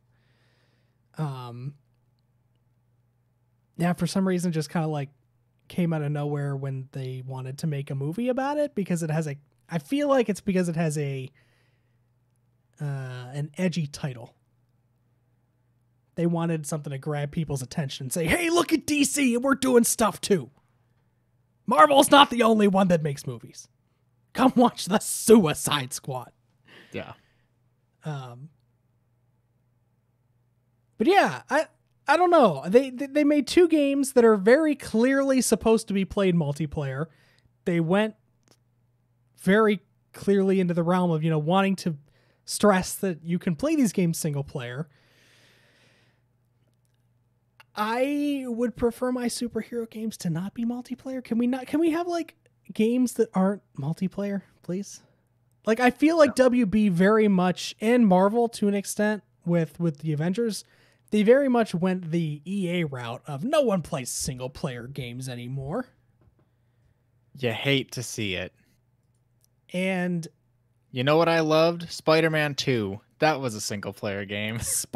Marvel's Spider-Man 2018 single player game. The new one. Come on. Star Wars Jedi Fallen Order single player Star Wars game. Fantastic. All of the other single player games that have been good. The Witcher, Horizon Zero Dawn, God of War, all of these games. But no, I feel like these two games have been in development for a long time. Rocksteady put out Arkham Knight in 2015, so like 5 years. They've had to have had projects that were canceled between that. If they are this early in pre-production, where they don't show gameplay and they're saying that this is going to be far out, maybe like 2022 is when Suicide Squad's going to launch, they've had to have like other stuff canceled at some point. Yeah. But like 2015 was like around the time where EA was all, fuck single player games. We're all about multiplayer now. I wonder if WB kind of caught some of that. Friendship over with single player games. Yeah. Multiplayer is my new best friend. I enjoyed that meme. I like the meme. What's this is brilliant, but I like this. The guy is like pointing at cars. Who are those British people that drive cars and it's like a really big deal? What is that? I don't remember. British car guys. Have you seen the Top Gear? Top Gear is what I was. Oh yeah. There's a Top Gear meme where I think Jeremy Clarkson is his name, is pointing at a car and it's like, this is brilliant, but I like this. And people use that meme. It's a format that's like, I see a lot with like anime best girls, like this best girl is brilliant. Yeah. But I like this kind of thing. Yeah. That 100% tracks. Top Gear. Those British guys. They like the cars. They go around and they drive cars. Zoom. Crikey. That's Australian. Not even British. Yep. It's okay. Okay. So those were the games. Then we got a bunch of movie stuff. Bunch of movies from DC coming out. One of them's a movie that came out like 3 years ago. Good old, what's his name? Robert Pattinson? Is that him? Yeah. Let's first talk about the Snyder Cut, though. Okay. So Zack Snyder was the original director for the Justice League. Zack Snyder leaves the Justice League, is replaced by JJ? I think. That sounds right. I think J.J. Abrams replaced him. Anyway, Zack Snyder was not a fan of whoever replaced him, of his work very much. And shortly after the Justice League came out to very negative reviews, Zack Snyder said, you know what? The world wouldn't hate the Justice League so much if they watched the movie I made. And then the internet was like, well, release the Snyder Cut. We got to see the Snyder Cut. Because it has to be better than this other movie that was total shit. He said it's better. He said it has to be true. Listen to the man. Why would he lie to us? Yeah, the guy that left the project for some reason. Why would he lie to us? Anyway, for some reason, and this is the part that really confounds me, is why did WB and DC agree to this? Why are they putting out Zack Snyder's version of the Justice League? What possible thing do they have to gain? I guess maybe the movie is better, and people are like, oh, you know what? That DC Cinematic Universe, that's not so bad. But that's got to be a very minimal thing. Like, who's going to go and watch this other than the DC, like the diehard fans? And if it is better, doesn't that just say, hey, you guys really screwed up? We can't trust you to do the right thing on the first time. Right. And like the damage is already done is the thing. A lot of these actors, like, I don't know the actors' names, but the actor that played Cyborg is basically done. Like, he said, I don't care about like this property anymore. I got burned really bad on this movie. I want nothing to do with this. So like, best case scenario, the movie comes out and it's like, it scores marginally better, because in no way does it score way better. It maybe scores like 5 to 10 points on a Metacritic scale higher than it did before. But you're not going to get those actors back. You're not getting him back. You're not getting like Ben Affleck back. You've missed your opportunity there. The moment has passed. You did not seize it. Anyway, they dropped the trailer for the Snyder Cut, and there are some scenes in there that were deleted, but it looks like the same movie, because it is the same movie. It's just going to be cut a little bit differently. Maybe that's what they're hoping to gain. Just sell enough with the footage they already have. Just do a couple quick edits and try to make more money. Yeah. Like this, it's already down the toilet. Might as well just pile it on at this point. Yeah, I guess I could see that, maybe. To me, even if it is just like the diehard fans, who cares? Are they going to I guess nothing is being released in theaters right now.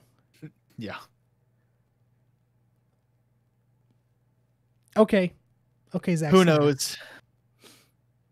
Then we got this wasn't a trailer. It was a really weird, like, cast unveiling video for James Gunn's Suicide Squad. Another Suicide Squad property that I feel very conflicted on, because I really like James Gunn as a director. The Guardians of the Galaxy movies are probably my favorite Marvel movies. Spider-Man's up there too, but I think Guardians probably takes the cake for me, for the best. Sure. And he was given the Suicide Squad property. So I want to like it. I just have no affinity for any of these characters. Yeah. The other weird thing is that there are like 50 actors in this movie. I'm trying to find, there was a graphic they used that had every single actor listed on it, and it was like 6 rows with 5 actors across. It was like 30 actors that would be billed. They would be like, they would put these on like the poster. Yeah. It was like seeing the supporters page on like a Kickstarter. Right. Funded project. To me, it just looked like they were billing this as like the size of the movie by the size of the cast is basically the size of Avengers Endgame. It's like, here's Chris Evans and Chris Hemsworth and Robert Downey Jr. And like, they go in every single superhero that's in Marvel in Endgame, because they made 30 movies before Endgame. But they're just one for each name. They did just one movie with 30 characters you're supposed to care about. Cut out the middleman. Why make 30 movies for 30 characters when you can make one movie? Man, I don't. And the other question is like, is this? I don't think they're calling it a reboot. They're not rebooting the Suicide Squad that was created like 2 years ago. but I think that they want to. Like, this is not a full reboot, but it's basically a reboot kind of thing. Because that didn't review or do well, right? No, it was bad. I didn't see it.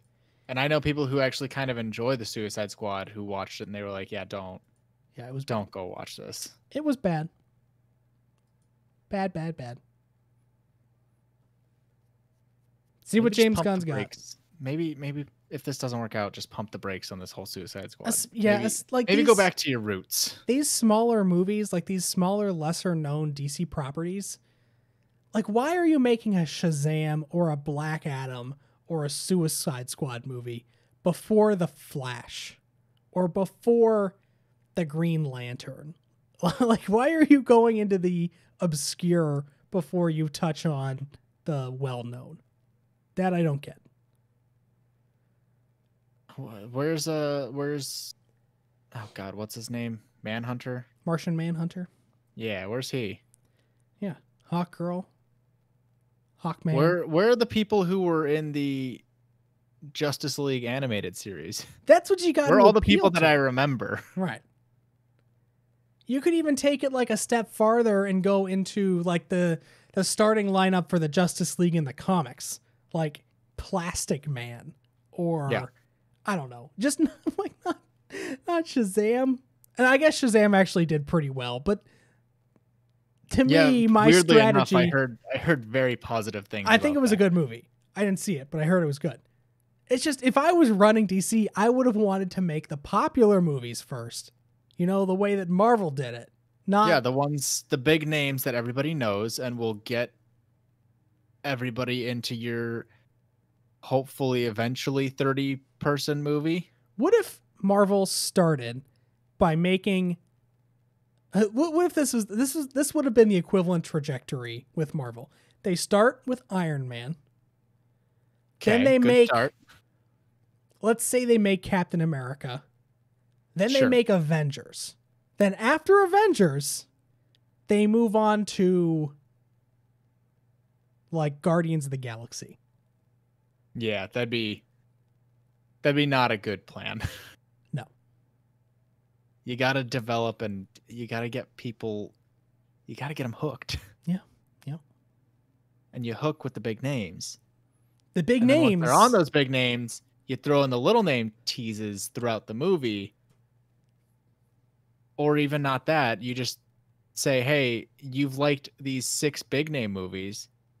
Here's a random little name movie. Go check it out. Good strategy. Good marketing. I think they're recovering because we are getting now the Batman. The Batman is the name of the movie. Robert Pattinson is the Batman. Did you watch the trailer for this? Yes. Thoughts? Where are you on Batman? Did you watch 90s Batman? Did you watch Christopher Nolan Batman? See, I've seen 90s Batman.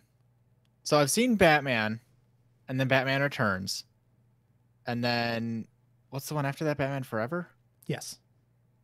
I think I've seen that one. Is that the one with is it Mr. Freeze or Dr. Freeze? I always forget. Yeah. Forever is the one with Arnold Schwarzenegger as Mr. Freeze and Jim Carrey as the Riddler.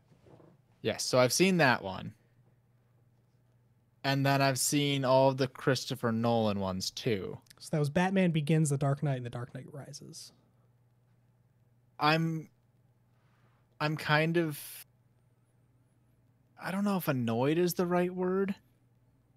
It just feels like every decade we get a new Batman. Yeah. And we're getting this decade's Batman early. It's the same thing. It was the same thing with like Spider-Man.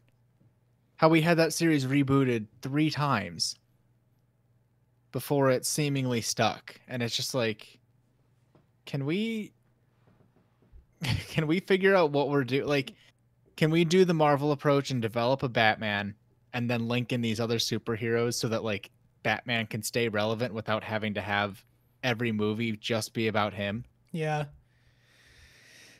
I mean, I kind of understand why they have to do it, because actors do get old and they don't want to keep playing the same character. What Marvel and Disney were able to do with the Marvel Cinematic Universe, like to keep Robert Downey Jr. that engaged over 15 years, is impressive.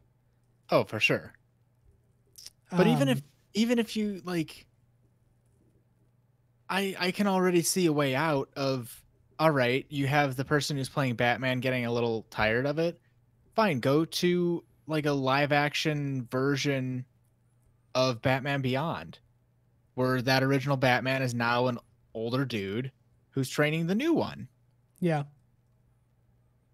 My biggest issue, and this movie looks okay. I didn't really like. What I liked about the trailer is that they didn't give very much away. Like they didn't show the typical Batman reboot stuff where it's like, oh, here's the parents getting killed and here's him training to become the Batman.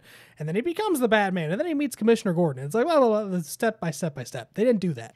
Here's his mom's pearls. Yeah. Oh, right. no. If I have to see fucking pearls one more goddamn time in a movie theater for a Batman movie, I'm going to be livid. But they didn't do any of that. This trailer was actually very secretive. Like you see Robert Pattinson in the bat suit for not very long. He's a very ruthless, like he beat that one dude down. So I think that as long as he doesn't use guns and doesn't kill him, then we're good. See, but that was the thing. That's what I was really looking for. I was looking forward to Ben Affleck's Batman movie, because the Batman that Ben Affleck played, I forgot about that. That's why I'm annoyed, because that's right. I thought this was the third Batman. No, this is the fourth. Yes, because Ben Affleck was Batman in the fucking Batman v Superman movie and the Justice League. And I was wondering why I was so irritated. I loved Ben Affleck as Bruce Wayne. He was a great Bruce Wayne. Ben Affleck was the best part of those movies. He was the best part of Batman v Superman, and he was the best part of the Justice League, was him as Bruce Wayne and as Batman. Because he was ruthless and he just played Bruce Wayne so well. I wanted more of that, but we don't get that. We got Robert Pattinson, which I think is going to be okay. We just had a Batman reboot, basically. I think that this is the same guy. Like, they're not saying that, like, this is still in the same cinematic universe. This Robert Pattinson Batman is the Ben Affleck Batman. The Ben Affleck Batman? I think so. I am confused on the state of the DC cinematic universe because of this whole Batman thing. Yeah. And then I was actually just saw. Please start developing. It was confirmed at this DC FanDome event too that Ben Affleck was actually reprising the role of Batman in the Flash movie. So can we have one consistent? Can we please timeline? And I get it that comics are messy. Right? Comics are fucking messy. There's, at any given time, there's like 6 different Spider-Men that have active comic books out there. I understand that. You give it a new superlative. Okay, this time it's the Ultimate Spider-Man. But movies shouldn't be like that. Like with movies, you're trying to break out of just the comic book audience, right? You're not making movies for the comic book people. I guess that's part of it, but you're really making movies for the general public that maybe aren't as familiar with how like obscure comics can get and how intricate the different storylines are. Like Spider-Man is Spider-Man is Spider-Man to somebody that's never read like Spider-Man, like the Amazing Spider-Man versus the Ultimate Spider-Man, or like Miles Morales Spider-Man. Like those, they don't understand that. You have to like feed it to them on a plate, basically. Comics are essentially the deep end of the pool. Right. But most people don't start off just jumping in. Most people start off with where the movies are, which is where you just walk down the stairs into the shallow end. Right. That's been the great If you want to swim out there, great. That's been that's on you. That's been the great part about the Marvel Cinematic Universe, is that it's been a through line. All of those movies are connected and you can clearly see how they're connected. Yeah. And when they want to do something fun, like mess with the timeline in Avengers Endgame, you understand what they're doing because you've had 25 movies leading up to it. Right. Yeah. Exactly. So yeah, Yeah, it's so convoluted and confusing what they're doing. Yeah. So Batman's always been, again, one of my favorite superheroes. So I'm glad to see that they're still going to make movies with him, but how does this work into what is DC's plan? With all of these announcements they showed at DC FanDome, they also showed off the Flash movie. They showed off a new Wonder Woman 1984 trailer. They showed off the Black Adam movie with The Rock. They showed off a bunch of stuff. But, like, how do these all tie in together? If they tie in at all. Yeah. I would also be totally fine if DC was just like, you know what? No more cinematic universe. We're just making whatever we want to make. That would be totally fine with me, too. And if they wanted to connect some of them together, they could do that. It's just, like, to little me... Easter eggs. Right. Or if, like, they even wanted to say, okay, for the next 5 years, we're going to make this arc. And it's going to be these actors playing these characters just in this arc. I would be totally fine with that if they just didn't want to make some grandiose thing, if they wanted to do smaller projects, which it looks like they're doing now. But I think there's still this like DC cinematic universe thing going on where they want all of it to be connected like it is with Marvel. And that is the part that success. Yeah, that's the part that's not lining up for me. Too confusing. Please simplify. Agreed. Smooth brain. I need this to be easier. I got the iron out, got all those nasty little wrinkles out of my head. Please make it easy. Moving on to Gamescom. Gamescom started today, or I guess technically last night in Germany, with Opening Night Live. Jeff Keighley has been touting Opening Night Live since the pandemic began, basically, and it was announced that E3 would not be this year. Jeff Keighley started he called it the Summer of Games.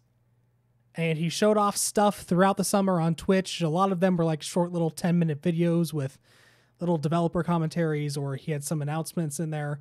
But he was saying that Opening Night Live was going to be the culmination, the grand finale, as it were, for the Summer of Games. Or Summer Game Fest, or whatever he called it. Summer's over. Summer's over. This is the big event. This is the thing. It was 2 hours. It happened earlier today. If you are in the U.S., it was at 2 p.m. Eastern time. 2 hours of, I think he had like 35 or 38 things there. A lot of it was just, it didn't matter. Most of it was like a lot of like talking, more talking that needed to happen. A lot of world premieres. If you can't tell, I was not stoked about this. Sure. I did not come out of this with like a ton of hype.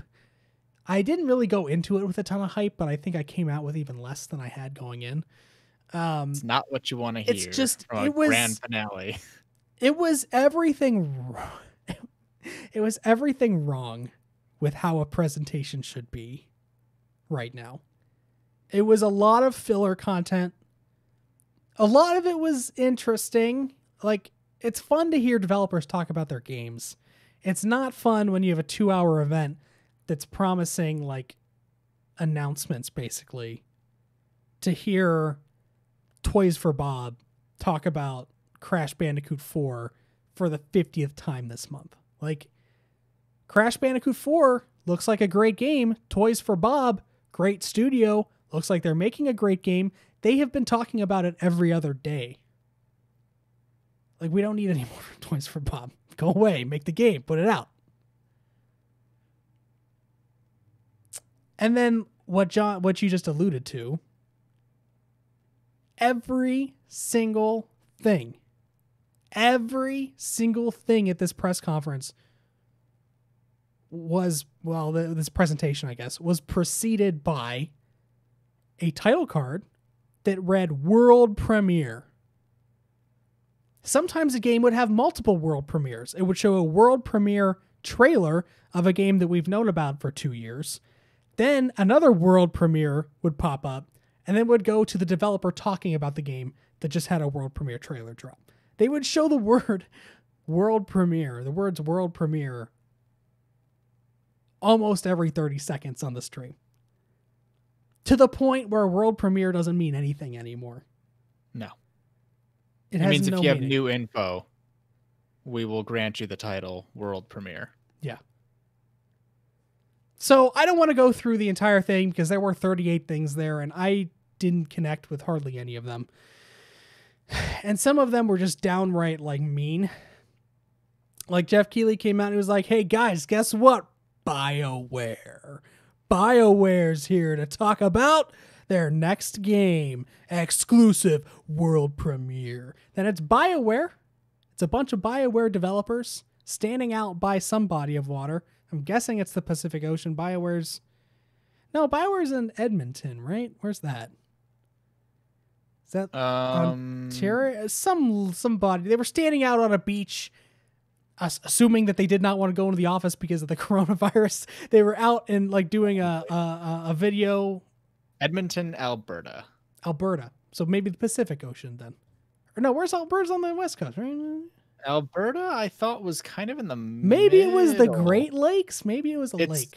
So Alberta there's British Columbia, which is the west coast, and then there's Alberta.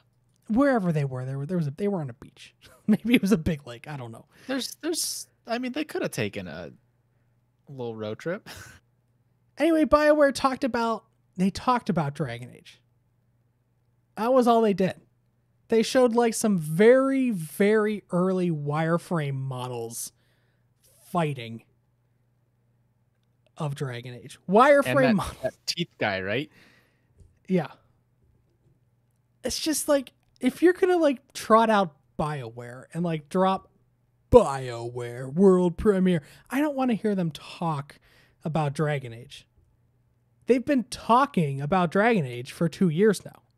When Casey Hudson was fired back into BioWare 2 years ago, almost 3 years ago now, they've been talking about Dragon Age. That was very early in the presentation, and at that point, I knew that we weren't getting anything big announcement-wise here. Rough start. Yeah. So Dragon Age is apparently coming at some point in the far future, if all we have right now are wireframe models. What comes out first, Dragon Age or Metroid Prime 4, who's looking for their lead producer? I think Metroid. Metroid's a smaller game. Yeah, fair. Lead producer. I hate it. Again, without going into very many of these games, there are a couple I just want to touch on real quick. One of them is a game called Teardown, which I had not seen before. I think this might have been a legitimate world premiere. It looks really cool. The basis is like a Lego physics game. Like the entire world is made out of like high resolution Legos. Mm-hmm. And the trailer showed a bunch of like destruction. Like they drove a car into a building, and when the car hit the building, like the way the bricks all flew out, it looked really fucking cool. And I think that the premise of the game is like you're doing a heist. So you have to like go into the level and destroy parts of the level to be able to get through the heist scenario by causing destruction, mayhem, and that kind of thing. So I think it's mostly a puzzle game, it looks like, but the physics look really cool. Definitely go and recommend watching that trailer. It's called Teardown. Because it looks, just from like an art direction kind of standpoint, the idea with the physics and the Lego, it looks really cool. Plus, that is a very unique premise of just trying to make your route. Yeah. With the world being your, I guess, tool. Your toy box, as it were. Yeah. They showed a bunch of updates for games we know about, like Star Wars Squadrons. Nothing really new there. There's a game that they showed off. I think that I saw this for the first time at E3 2019. I can't remember, but it's a game called 12 Minutes, which... Yeah, what is that? I remember seeing the trailer 2 years ago at E3, or maybe it was last year at E3, and it's a 12-minute game that you replay. And the scenario plays out. There's like a bunch of different ways the scenario plays out that you are watching or you have agency over. But the trailer is really interesting. It's an indie game. It's very small. But they just announced today that they have three A-list actors playing the characters, with James McAvoy, Daisy Ridley, and Willem Dafoe. So I was already interested in that game based on the trailer from 2019. Now that they have those three actors involved too, I'm even more interested. So right now, like going through this whole thing today, the two big things that stuck out to me were two indie games. Tearaway, 12 minutes. Nintendo's trendsetter. They also showed Lego Star Wars The Skywalker Saga. This is the first time that we've seen gameplay from the Skywalker Saga. We knew this game was coming. I think it got delayed it's been delayed to sometime in 2021 now. But it's interesting. The reason I have it on here is because it's a different Lego game. Like, they've altered the Lego formula. It's no longer just a cut and paste Lego game. Now it's a similar Lego. Like, they didn't change anything like groundbreaking, but it's still Legos. It's still Legos, but you know how like Lego games used to be, where it was basically like almost 2D, sort of, not side scrolling, but there was a set path that you go on. Yeah. And the camera, you couldn't really control the camera. Yeah, the camera's pretty much locked. Now it's like a total 3D, like full movement kind of game. So it looks like it's really cool. The humor is Lego humor. All 9 block jokes. All 9 Star Wars jokes. All 9 Star Wars jokes. All 9 of them. All 9 Star Wars movies from the Skywalker Saga. Looks good. Haven't played a Lego game in a long time. Might pick this one up. Yeah, same here. Before we get to that next one that John can see, they also showed Medal of Honor Above and Beyond. Medal of Honor's... That was the first shooter I ever played, actually. Was Medal of Honor Allied Assault. That might be mine too. Well, I guess I don't want to say that. Like, there were like shitty shooters that I played on the N64. Like, oh yeah. Like what was that? It was like Jet Force Gemini, or I can't remember what else. But like, I remember Medal of Honor Frontline being a seminal. No, not Frontline. Medal of Honor Allied Assault being a seminal game for me. What about like some of the old 007 games? I guess that's true. I did play GoldenEye on the N64 pretty extensively, but like, to me, that like N64 shooters, they were different. They were definitely different. Like, you had to like hold the Z button to aim a lot. It was bad. Like, I remember Medal of Honor being like this mind-blowing experience because of how, like, just how new it felt. Sure. But anyway, Medal of Honor Above and Beyond is a VR title. I think it's a bummer because it looks like it was developed specifically for Oculus. Oh. Which, if you've been following Oculus recently, they are requiring Facebook accounts to do anything anymore. And I don't have a Facebook account and have no interest in creating a Facebook account. So if Medal of Honor is locked behind Facebook, I'm not going to play it. But if it ever comes to PSVR, maybe. The reason why I have this highlighted, other than I liked Medal of Honor growing up, is that they have very much divorced themselves from Call of Duty. Yeah. Medal of Honor was the original World War II shooter, I think. And then Call of Duty sort of copied that and ended up being the bigger game. They Fortnited it. Yeah, well, for sure. But this game is a completely different art direction. They stylized it in a way that makes it look interesting. Plus, it's entirely in VR. So it looked really cool. It's just that it's locked behind the Oculus platform, which, not great. No. Anything that's requiring you to have Facebook these days is something you don't need in your life. Yep. Then they showed off Ratchet and Clank gameplay. I am so ready for Ratchet and Clank. I should probably play all the other ones, shouldn't I? I don't know about I've only played the reboot. I played the 2016 Ratchet and Clank. I never played any of the ones on PS2. I don't know if you can even play those anywhere if you don't have a PS2. They might have like a PS3 collection, but it's definitely not on PS4. Okay. But I really, really think you should play Ratchet and Clank from 2016. What was give me like a 1-minute summary. So Ratchet and Clank is a reboot. It's It's actually just a retelling of the original Ratchet and Clank. But like, what is it?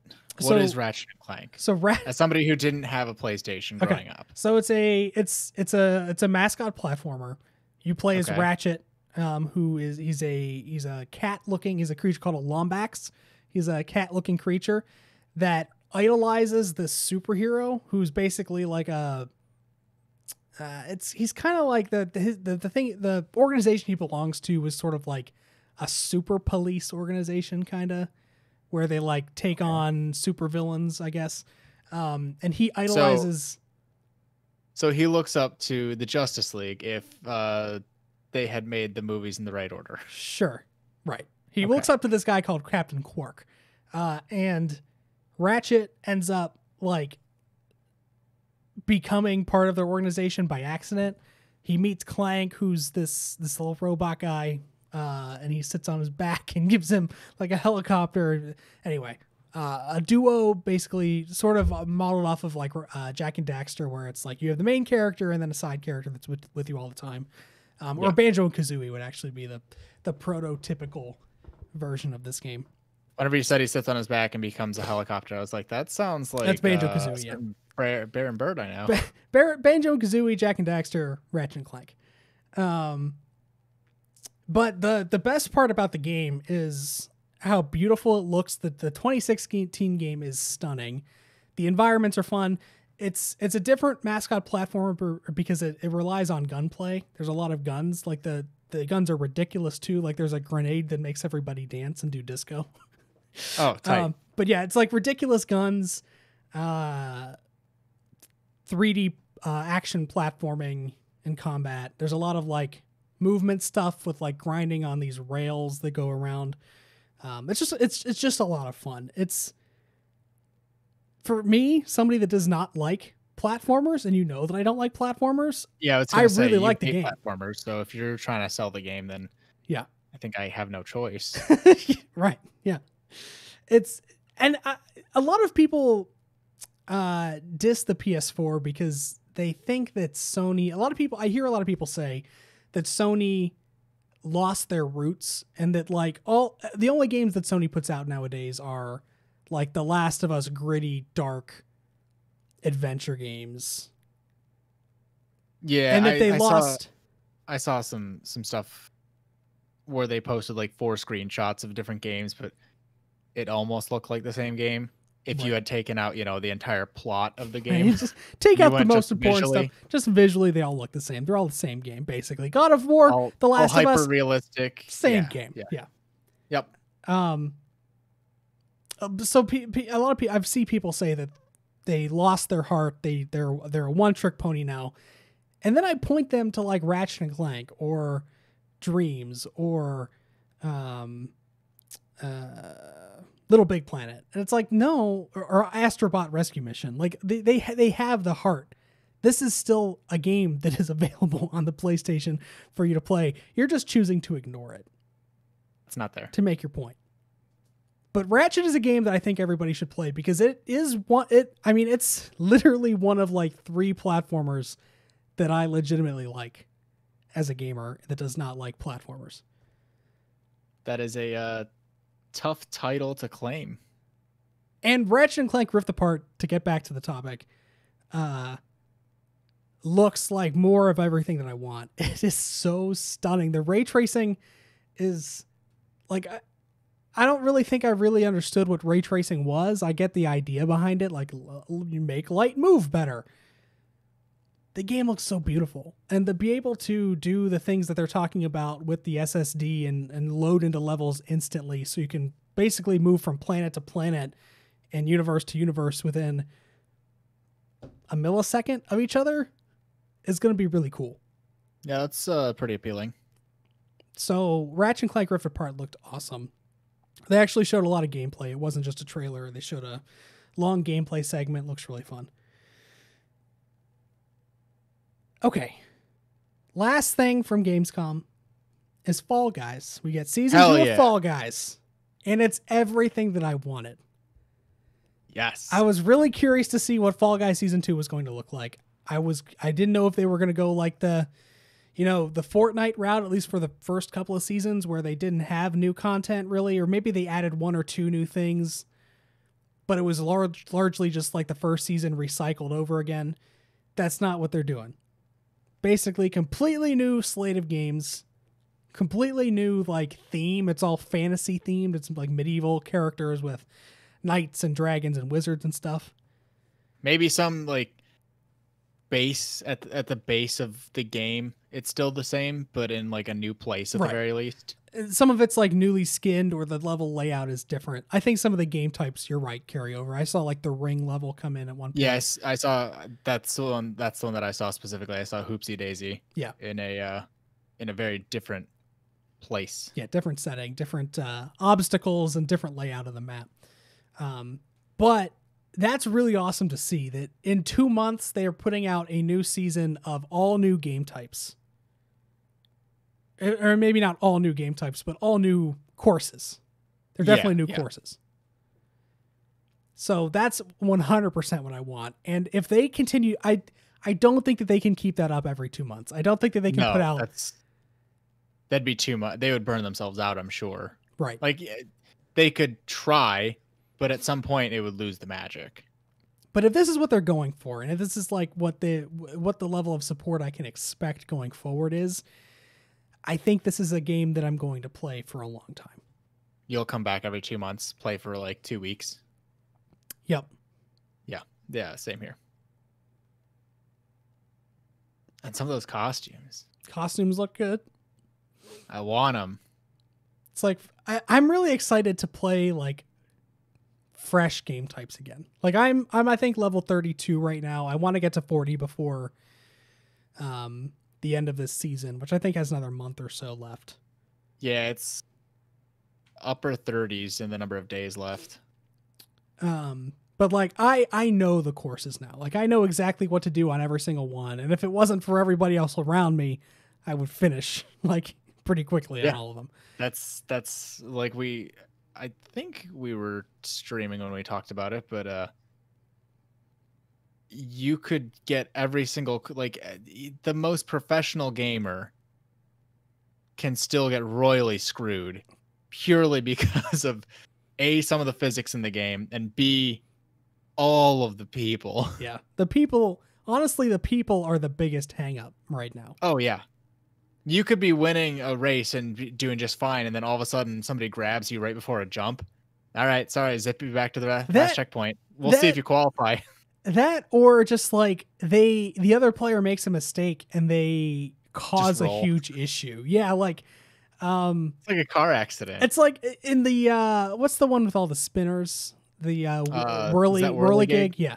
In whirligig, near the end of the level with the ones that spin around and there's no gates. Yeah. You could just be like, going about your business, jumping over all the gates, and then somebody from like 3 spinners back gets whacked by the thing, flies forward and bumps into you, and then you fall off the edge of it. And like there's no way you could have fixed that. Like there's no way you could have foreseen that happening. That said, though, I actually, and we talked about this on one of the streams we did in the last couple of weeks, but you mentioned how Dr. Lupo was like given a special costume because he had the most wins. He was, as they said, he was statistically the best in the world. I watched Dr. Lupo play Fall Guys today for about 20 minutes. I did not think it was possible to be like really good at Fall Guys. He is legitimately really, really fucking good at Fall Guys. Yeah. Yeah, because that was the thing that we talked about. All these people, like, they were like, oh, this is rigged. This is a setup. Yeah, sure. Of course, one of the world's like top streamers is the statistical best, you cowards. And it's like, no, he plays video games well for a living. Yeah. No, he probably is. He's really, really good at that game. Just if you have time, go and watch Dr. Lupo. Go watch a Fall Guys stream from Dr. Lupo because it's insane, honestly. The things he's able to do. Yeah. Like I've seen, I know, I feel like you and I are probably at the same area where like, I feel like I could start advancing, I guess, the way I play. Like right now I play very safely where I just worry about myself. But like there are certain game modes where I'm like, I know what to do enough to the point where I could start making other people lose if I wanted to. Like the biggest one is that the one where there's just the giant cylinder that's cut up into 5 sections. Yeah. Like I know it enough to the point where I could just go near an edge, find some unsuspecting victim, grab him and just chuck him into the pit. Yeah. I get too scared. I get too nervous. But if you're playing every day for like 6 hours, you'll get over that pretty quick. Like he was able to in Whirligig. At one point, he purposely positioned himself in a spot to be hit by the thing. Hit forward.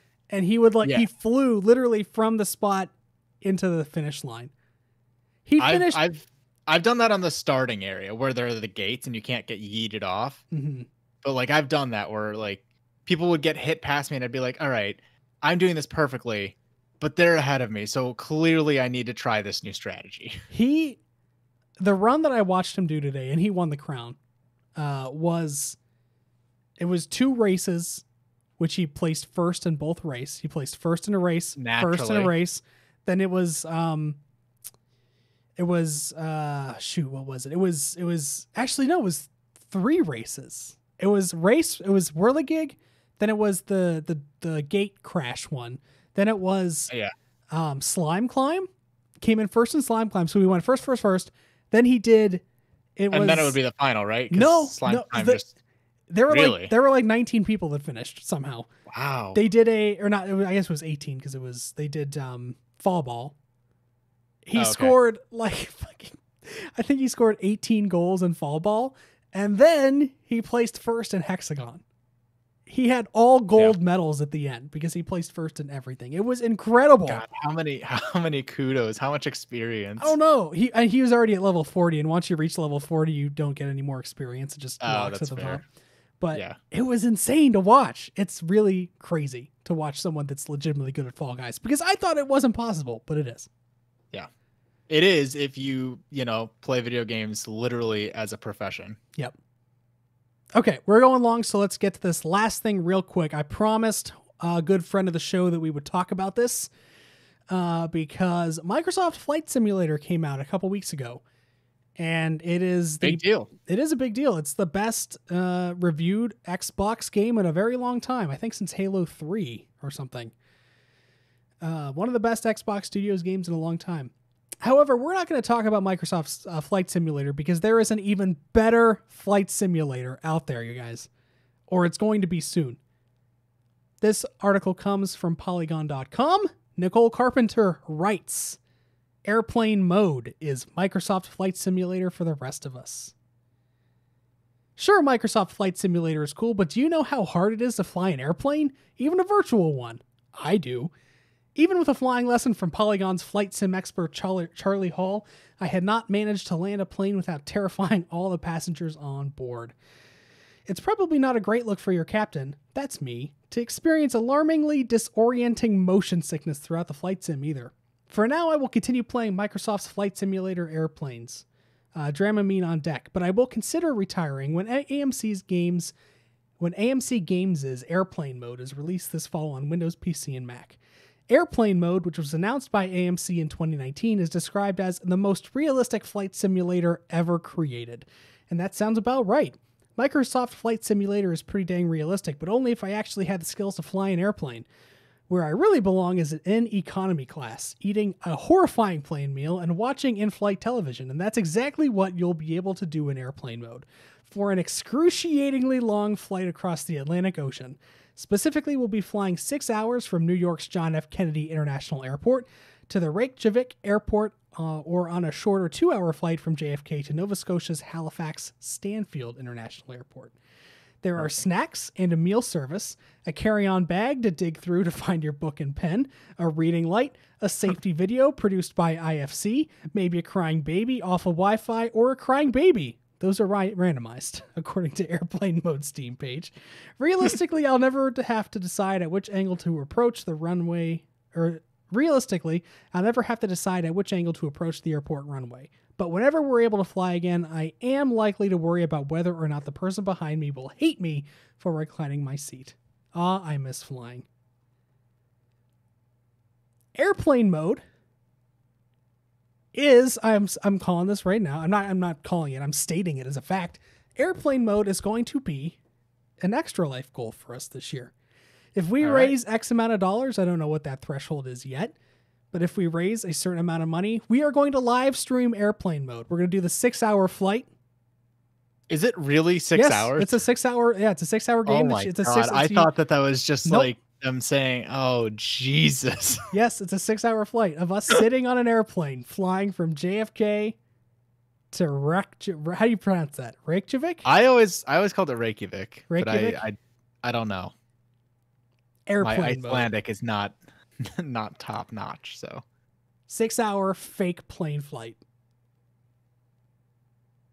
You want us to do that? You want us to sit through a 6-hour fake plane? At least when you're on a plane for 6 hours, you're going somewhere. Yeah. We're going to be on a plane and going nowhere. You're going to be excited when you land. Yeah.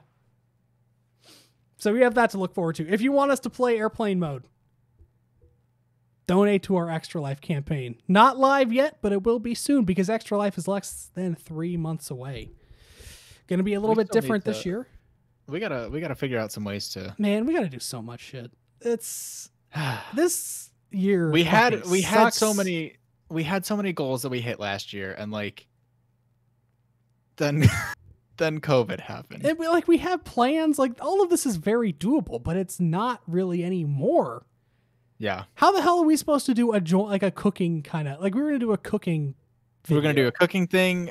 We were gonna do this might have been 2 years ago, but at one point we were gonna do apple picking. Yeah, just like none of that. We can't do any of that. Like all these things are social things that a lot of times require us to go out in public. Which when you're supposed to wear a mask everywhere you go, you probably shouldn't do the willy-nilly silly things. No. So we'll see where that goes. But Extra Life, we haven't picked a date yet, but it'll be around the regular game day sometime in early November, I'm sure. Yeah, we got at least one goal figured out, though. 6-hour plane flight from New York City to Reykjavik. Hate it. I want to be on that plane in real life. Right. So that's gonna, like, this would be annoying under normal circumstances, but under the circumstances of not being able to travel in real life, this is going to be a mental war. Okay. Well, thank you for tuning in to episode 112 of QuickTime Event. If you liked what you heard, you can find us live on all of your favorite podcast services, usually early Friday morning. Actually, it'll go up, about 45 minutes from now. You can also find us live on twitch.tv/CDR Magnus every Thursday at 8:30 p.m. Eastern Time. You can find me on Twitter at CDR Magnus. John is on Twitter at John Kamiko. I will be back streaming probably more Fall Guys on Sunday. I think I'm going to do Fall Guys Sunday streams. Hell yeah. Fall Guys on Sunday. Basically always ready to go. So John and I will be, or I will be streaming with John on Sunday with more Fall Guys. If you want to play Fall Guys with us, let us know. If you have a PlayStation 4, you still have a couple days left to get Fall Guys for free if you have PlayStation Plus. Definitely recommend that you do if you have not already. Come play with us. Be a third. We both need the trophy for, having a party win, having someone in a party of 3 winning. We've had, if they would just be like, if you had a party of 2, we would have gotten that trophy forever ago. Yeah. But we need one more person. We need one more. You want to come play? Let us know. We'll get you in. Give us that trophy. We'll be up on Sunday around 8 p.m. Eastern Time for that. I think that's it. Anything else for the good of the order? I don't think so. Alrighty. Remember, if there is a Nintendo Direct tomorrow, I will stream Fall Guys for 8 hours at some point. Maybe this Sunday. If not, we'll have Nintendo Direct again one day. Yeah. Someday. 84 years. Yep. And on that note, have yourselves a good evening and a good weekend. Enjoy yourselves, but stay safe. We'll see you later. What the fuck is that? I pushed the button and the song just cut out. Rip. Do it again. There we go. Goodbye. Bye.